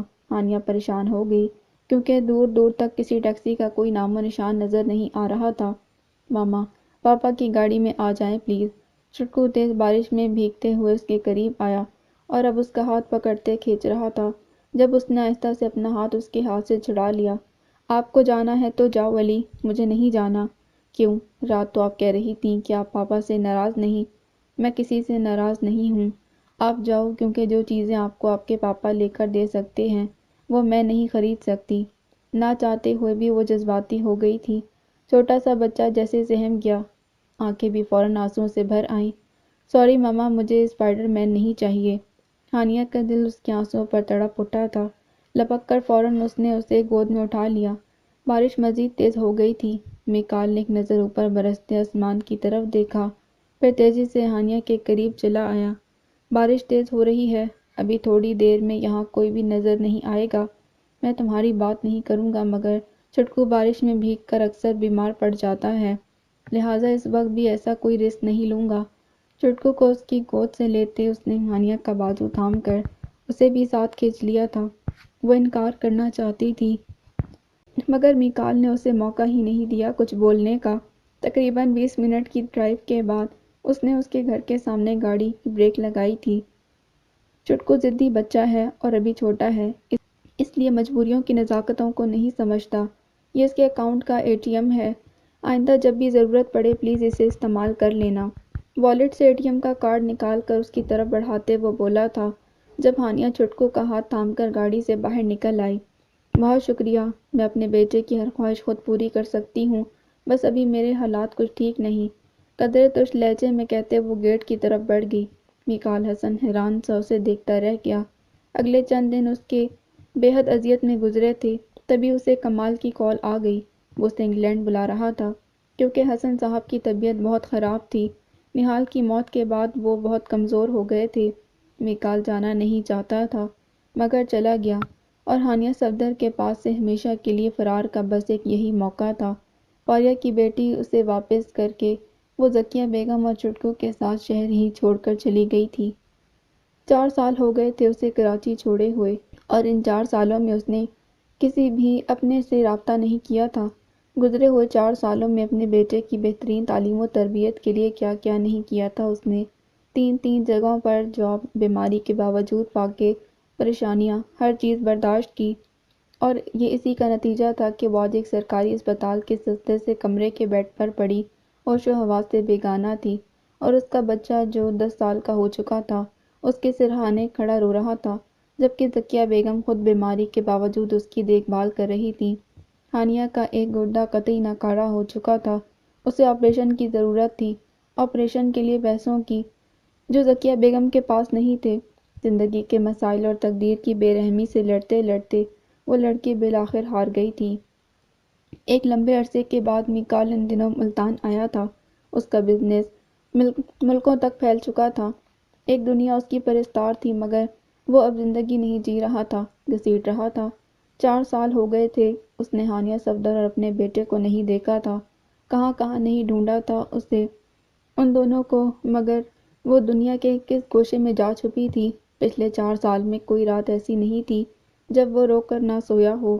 اگر اسے خبر ہوتی کہ ایک چھوٹی سی مہربانی پر ہانیہ اتنا بڑا قدم اٹھا لے گی تو وہ کبھی اس روز مارکیٹ میں اس کے سامنے نہ آتا۔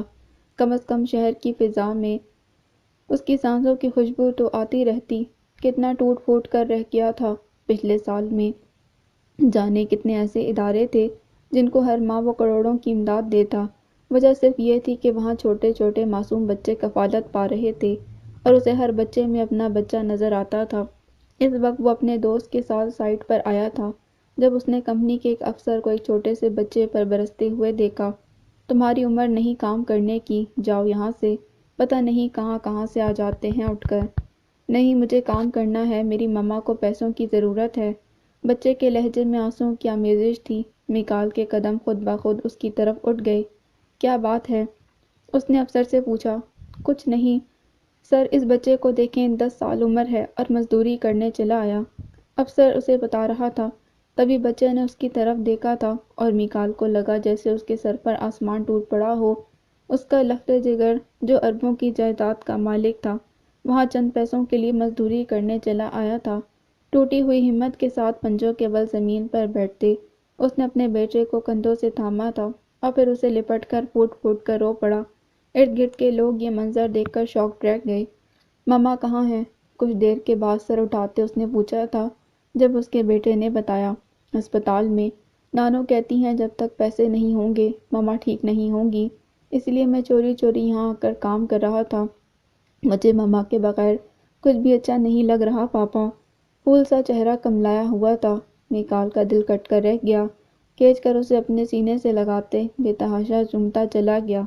ماما ٹھیک ہو جائیں گی، آپ چلو میرے ساتھ۔ فوراً آنسو پوچھتے ہوئے اس نے اپنے بیٹے کو گود میں اٹھا لیا تھا۔ پھر بنا کسی کو کچھ بتائے، کسی کی پرواہ کیے وہ اسے گاڑی تک لایا اور اگلے ہی پل وہاں سے رخصت بھی ہو گیا۔ جس وقت اس نے سرکاری اسپتال کے کوریڈور میں قدم رکھا، ہانیہ کو گردے واش کرنے کے بعد اس کے بیڈ پر لٹایا جا رہا تھا۔ بڑے سے ہال کمرے کی ملگجی سی روشنی میں وہاں تقریباً کوئی 40-50 بستر تھے جہاں بھانت بھانت کے لوگ اپنے اپنے مریضوں کے ساتھ سرکاری امداد کے رحم و کرم پر علاج کروا رہے تھے۔ وہ کمرے میں آیا تو ہانیہ کو بستر پر لٹا دیا گیا، مگر جو تکلیف وہ جھیل رہی تھی، اسی تکلیف کے زیر اثر اس کا جسم بستر سے 2 فٹ اوپر اچھل رہا تھا۔ میکال کے قدموں تلے سے زمین کھسک گئی۔ جو ہی اس نے کمرے میں قدم رکھا، اس کا بیٹا بھاگ کر ہانیہ کے قریب چلا گیا۔ ماما دیکھیں، پاپا آئے ہیں، وہ جوش سے بتا رہا تھا، مگر وہ ہوش میں کہاں تھی جو اس کی پکار سنتی۔ تاہم ذکیہ بیگم نے ضرور حیرانی سے پلٹ کر دیکھا۔ میکال، تم یہاں؟ جی آنٹی، دنیا اتنی بھی بڑی نہیں کہ یہاں کسی ایک شخص کو زندگی بھر تلاش نہ کیا جا سکے۔ اس کی آنکھوں کے گوشوں میں چمکتی نمی نے انہیں شرمندگی سے سر جھکانے پر مجبور کر دیا۔ بھلا ہانیہ صفدر کے کسی معاملے میں وہ کچھ کہنے کی مجاز کہاں تھی؟ تبھی وہ قریب آیا۔ چند سیکنڈ پہلے لگنے والے نشہ آور انجیکشن کے زیر اثر وہ غنودگی میں جا رہی تھی۔ میکال کی ہمت چند قدم آگے بڑھ کر جواب دے گئی۔ بے حد لاغر وجود کے ساتھ حالات کی ستم ظریفی کی مکمل تصویر بنی۔ وہ اس کے سامنے تھی، زرد چہرہ، آنکھوں کے نیچے پڑے گہرے حلقے، بد رنگ بکھرے بال، جسم پر بے حد پرانے کپڑے، بیڈ کے نیچے پڑی اس کی بے حد معمولی چپل چیخ چیخ کر واضح گواہی دے رہی تھی کہ وہ کن بدتر حالات کا شکار رہی ہوگی۔ چہرے کا گلابی پن بھی سورج کی تپش اور کڑی مشقت کے اثرات نے بدل کر سانولے پن میں ڈھال دیا تھا۔ وہ تڑپ کر ہی تو رہ گیا۔ جسم میں اتنی سی بھی ہمت نہیں رہی کہ ایک قدم پر ہی اٹھا سکتا، مگر پھر بھی وہ پلٹا تھا اور ڈیوٹی پر موجود انتظامیہ سے بات کرنے کے بعد وہ اس کے بستر کے قریب آیا اور جھک کر اس کے لاغر وجود کو اپنی مضبوط باہوں میں سمیٹ لیا۔ میں اسے گاڑی میں لٹاتا ہوں آنٹی، آپ پلیز سارا سامان سمیٹ کر جلدی باہر آ جائیں۔ پلٹ کر ذکیہ بیگم کو کہتے وہ فوراً کمرے سے نکل گیا۔ اسی رات شہر کے بہترین ہسپتال میں اس کا آپریٹ ہو گیا۔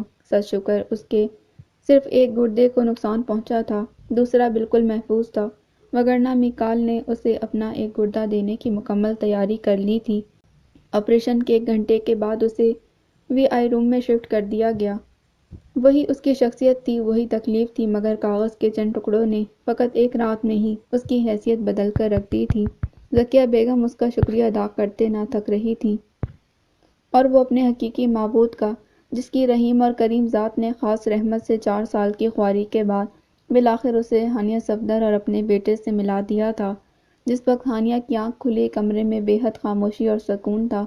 ذکیہ بیگم اور سنان وہاں نہیں تھے، تاہم میکال اس کے بیڈ کے قریب دھرے صوفے پر بیٹھا ضرور سو گیا تھا۔ ہلکی ہلکی بڑی شیف کے ساتھ اس کے چہرے پر کھنڈی زردی صاف دیکھی جا سکتی تھی۔ وہ ٹھٹک گئی۔ جس شخص کے سائے سے بچنے کے لیے وہ پچھلے 4 سال سے بھٹک رہی تھی، بالآخر وہ شخص اس تک پہنچ گیا تھا۔ ہانیہ نے بے ساختہ پلکیں مول لیں، پلکوں کی پاٹ سے ایک آنسو ٹوٹ کر بائیں گال پر پھسل گیا تھا۔ اسے لگا وہ اس شخص کے عکس سے کبھی دور نہیں بھاگ سکے گی۔ تبھی میکال حسن کی آنکھ کھل گئی۔ ہانیہ صفدر کو اپنی طرف دیکھتے پا کر وہ فوراً اس کے قریب آیا تھا۔ اب کیسی طبیعت ہے ہانیہ؟ وہ اس پر جھکا، مگر ہانیہ نے جواب دینے کے بجائے پھر سے پلکیں موڑ لیں۔ تبھی وہ بیڈ پر اس کے پہلو میں ٹک گیا۔ میں جانتا ہوں ہانیہ، تم مجھ سے بہت نفرت کرتی ہو، مگر تم یہ نہیں جانتی کہ میں تم سے بھی زیادہ خود سے نفرت کرتا ہوں۔ اتنی نفرت کہ شاید تم اس کا اندازہ بھی نہ کر سکو۔ اسی لیے میں نے اپنے جسم کا کوئی حصہ نہیں چھوڑا جسے کٹ لگا کر جلایا نہ ہو۔ واقعی جو محبت نہال نے تم سے کی، تم اسی کی حقدار تھی، مگر پھر بھی یہ سچ ہے ہانیہ، میں تمہیں کھو کر ایک سانس بھی نہیں لے سکتا۔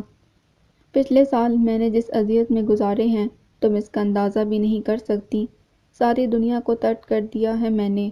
میرے بس میں نہیں کہ گزرے ہوئے وقت کے گھوڑے کی لگامیں کھینچ کر اسے واپس لا سکوں۔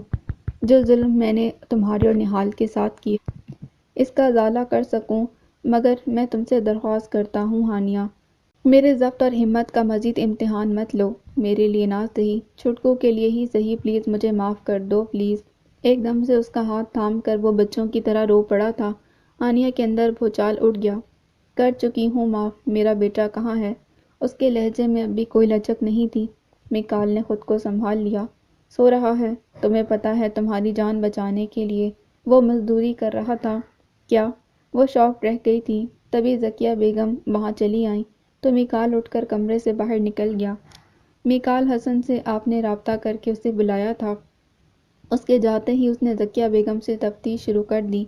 نہیں، سگی ماں ہوتی تو شاید بلا لیتی، مگر مجھ سوتیلی ماں کو یہ اختیار کہاں تھا کہ تمہارے کسی بھی معاملے میں اپنی مرضی کروں؟ وہ تو سنان علی کے ساتھ آیا تھا، میں تو خود اسے دیکھ کر حیران رہ گئی، وہ تنزن کہہ رہی تھی، مگر پھر بھی ہانیہ شرمندہ ہو کر رہ گئی۔ وہ تنزن نہیں کہہ رہی تھی، مگر پھر بھی ہانیہ شرمندہ ہو کر رہ گئی۔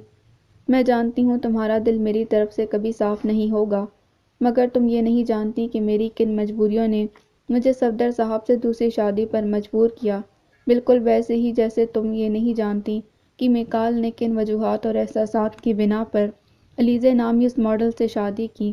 تم بہت احمق اور خود پسند لڑکی ہو ہانیہ، تمہیں اپنے جذبات، حق اور درد کے سامنے کسی اور کا درد نظر نہیں آتا۔ پہلی بار وہ اس کے سامنے یوں کھل کر بول رہی تھی۔ ہانیہ حیران سی یکٹک انہیں دیکھے گئی، مگر وہ اس کی طرف نہیں دیکھ رہی تھی۔ تم نے اپنی ساری زندگی صرف انہی رشتوں سے محبت کی اور امید وابستہ رکھی جن کو تم نے قابل اعتبار جانا، مگر زندگی کوئی دوسری 2 سطری کہانی نہیں جس کا منطقی انجام کوئی انسان لکھ کر ہاتھ جھاڑ لے۔ بہت تلخ حقیقتیں ہیں زندگی کی، اور اس سے بھی زیادہ روپ، یہاں ہر انسان ایک ہی طرز کی محبت نہیں کرتا۔ میں اپنی بات نہیں کروں گی، مگر تمہاری زندگی کی بات ضرور کروں گی۔ تم نے نہال حسن کی محبت کو سمجھا مگر میکال کی محبت کو نہیں، کیونکہ محبت کا انداز اور روپ بہت مختلف تھا۔ میں اگر تمہاری سگی ماں ہوتی تو کبھی میکال حسن سے تمہاری علیحدگی نہ ہونے دیتی، اور اب جب وہ دوسرا نہال بننے جا رہا ہے تو کبھی تم اس سے یوں بدگمان نہ رہنے دیتی۔ مگر افسوس اسی بات کا ہے کہ میں تمہاری سگی ماں نہیں ہوں۔ اب ان کے لہجے کے ساتھ ساتھ ان کی آنکھیں بھی بھیگ چکی تھیں، مگر اس سے پہلے کہ وہ ان سے کوئی استفسار کرتی، وہ فوراً اٹھ کر کمرے سے باہر نکل گئیں۔ ہانیہ کا دماغ جیسے سن ہو گیا۔ یہ کیسے چابک تھے لفظوں کے جو وہ اس کے منہ پر مار کر چلی گئی تھیں۔ بے شک گزرے ہوئے وقت میں جب سگا بھائی اور بھابھی بھی اس سے بے نیاز ہو چکے تھے، انہوں نے سگی ماؤں سے بڑھ کر اس کا ساتھ نبھایا تھا۔ پچھلے 4 سال میں کیسی کیسی تکلیفیں برداشت نہ کی تھیں انہوں نے، مگر کبھی زبان پر ایک حرف بھی نہ لائی تھیں۔ انہوں نے کبھی اس کے کسی فیصلے میں مداخلت نہیں کی، نہ ہی اسے اس کی انا کے قلعے میں اکیلا مرنے کے لیے چھوڑا تھا۔ حالانکہ وہ چاہتی تو صفدر صاحب کی رحلت کے بعد بھی وہیں رہ سکتی تھیں جاذب کے ساتھ، مگر وہ نہیں رہی تھیں۔ انگلینڈ جیسے ملک کے ٹھاٹھ باٹھ چھوڑ کر صرف اس کے لیے پاکستان چلی آئی تھیں، مگر ہانیہ نے کبھی ان نزاکتوں اور قربانیوں کو سمجھا ہی نہیں تھا۔ واقعی وہ بے حد خود پسند ثابت ہوئی تھی۔ اسے یکلخت خود سے شرمندگی محسوس ہوئی اور اب ایک نئی الجھن وزیر سامنے آ کھڑی ہوئی تھی۔ میکال حسن نہال بننے جا رہا تھا۔ ذکیہ بیگم اس کے جملے کے پیچھے کیا تھا سوچ سوچ کر شریانیں تھک گئیں تو اس نے آنکھیں بند کر لیں۔ تقریباً 1 ہفتے کے بعد میکال انہیں واپس کراچی لے آیا تھا۔ ہانیہ ہوش میں نہیں تھی، وگرنہ شاید کبھی وہاں حسن پیلس نہ آتی۔ حفیظ بابا کو جیسے ہی خبر ہوئی، مارے خوشی کے ان کے پاؤں زمین پر نہیں لگ رہے تھے۔ وہ اس کے گھر دیرینہ ملازمین میں سے تھے اور وہاں کے ایک ایک فرد کے ساتھ ان کا محبت کا رشتہ تھا۔ رات کا جانے کون سا پہر تھا جب ہانیہ کی آنکھ کھلی تھی۔ وہ اسپتال کے بجائے گھر میں تھی اور جس کمرے میں تھی اس کے بیڈ کے سائڈ پر دونوں اطراف میں اس کی اور نہال حسن کی تصویر تھی۔ نیند میں ڈوبی آنکھیں ایک دم سے مکمل کھل گئیں۔ سارے کمرے کی دیواروں پر سوائے اس کی تصویروں کے اور کچھ بھی نہیں تھا۔ وہ ایک دم سے اٹھ کر بیٹھ گئی۔ یہ وہ کہاں آ گئی تھی؟ جانے خواب تھا یا حقیقت؟ اس کا دل بہت شدت سے دھڑک رہا تھا، جبکہ حلق میں پیاس کی شدت سے جیسے کانٹے اگ آئے تھے۔ وہ اٹھی تھی اور ادھ کھلے دروازے سے باہر نکل آئی۔ ساتھ والے کمرے میں جو کبھی حسن صاحب کا کمرہ ہوا کرتا تھا، ذکیہ بیگم اور اس کا بیٹا گہری نیند سو رہے تھے۔ باہر لاؤنج میں مکمل اندھیرا تھا۔ اس نے لائٹ جلائی اور کچن میں آ کر پورے 2 گلاس پانی گھٹا گھٹ پی گئی۔ کچن کے قریب ہی نہال کا کمرہ تھا جو اب مقفل تھا، جبکہ سیڑھیوں کے دہانے کے بائیں طرف اس کا الگ کمرہ تھا جس میں سے کسی کے درد سے کراہنے کی آوازیں آ رہی تھیں۔ ہانیہ کچن سے نکل کر کمرے میں آنے کی بجائے سیڑھیوں کی طرف بڑھ آئی تھی۔ اس کے کمرے کا دروازہ کھلا تھا، تاہم فل لائٹ وہاں بھی آن نہیں تھی۔ ادھ کھلے دروازے کو آہستہ سے دھکیلتے جو ہی وہ اندر داخل ہوئی ٹھٹک کر رک گئی۔ نظر کے سامنے ہی فرش پر بیٹھا میکال بلیڈ سے اپنا جسم چیر رہا تھا اور پھر بہتے خون پر نمک چھڑک کر اپنا درد ضبط کرنے کی کوشش میں اپنے چیہوں کا گلا گھونٹتا رہا۔ قریب ہی شراب کی بوتل خالی پڑی رل رہی تھی۔ وہ جہاں کی تہاں کھڑی رہ گئی۔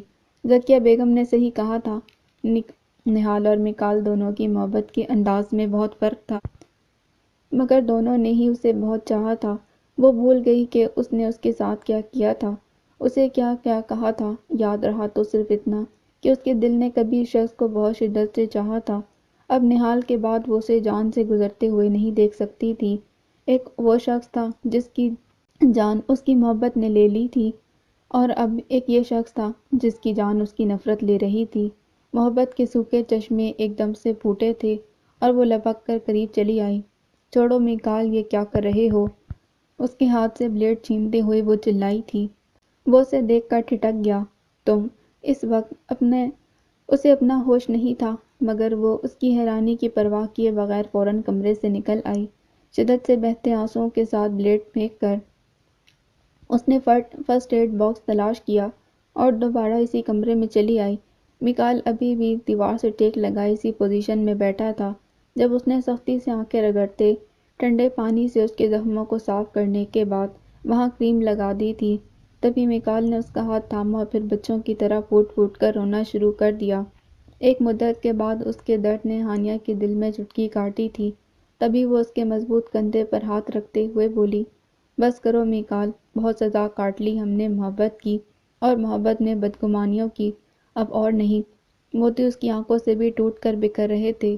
تبھی میکال نے اسے کندھوں سے پکڑ کر خود سے لگایا اور ڈھیر سارا رو دیا۔ ایک مدت کے بعد بالآخر عشق کی عدالت نے اس کا جرم بے وفائی معاف کر کے اسے اذیت کی قید سے رہا کر دیا تھا۔ بہت دنوں کی بارش کے بعد اس روز خاصی چمکیلی دھوپ نکلی تھی۔ ہانیہ پردے سمیٹنے کے بعد بیڈ کی طرف چلی آئی، جہاں میکال تکیہ باہوں میں لیے الٹا لیٹا اسی کے خواب دیکھ رہا تھا۔ اس نے فریج سے ٹھنڈے یک پانی کی بوتل نکالی اور آرام سے اس پر انڈیل دی۔ وہ ہڑبڑا کر گہری نیند سے بیدار ہوا تھا۔ ہانیہ کلکلا کر ہنس پڑی۔ 8 بج گئے ہیں جناب، اٹھ جائیں۔ آپ کے صاحبزادے اسکول کے لیے تیار ہو چکے ہیں اور پاپا کی کال بھی آ چکی ہے 2 بار۔ 10 بجے کی فلائٹ ہے۔ وہ اور مما پاکستان پہنچ رہے ہیں۔ اچھا، وہ تو ٹھیک ہے مگر اتنا ٹھنڈا پانی کیوں ڈالا ہے؟ تکیہ باہوں میں دبائے وہ بیڈ پر اٹھ بیٹھا تھا۔ ہانیہ مسکراتے ہوئے وارڈروب کی طرف چلی آئی۔ جذبات ٹھنڈے کرنے کے لیے وہ نہیں ہو سکتے۔ فوراً بیڈ سے اترتے وہ اس کے پیچھے آیا اور اسے اپنی باہوں میں سمیٹ لیا۔ کم از کم تمہارے لیے تو کبھی نہیں ہو سکتے۔ اب وہ اسے تنگ کر رہا تھا۔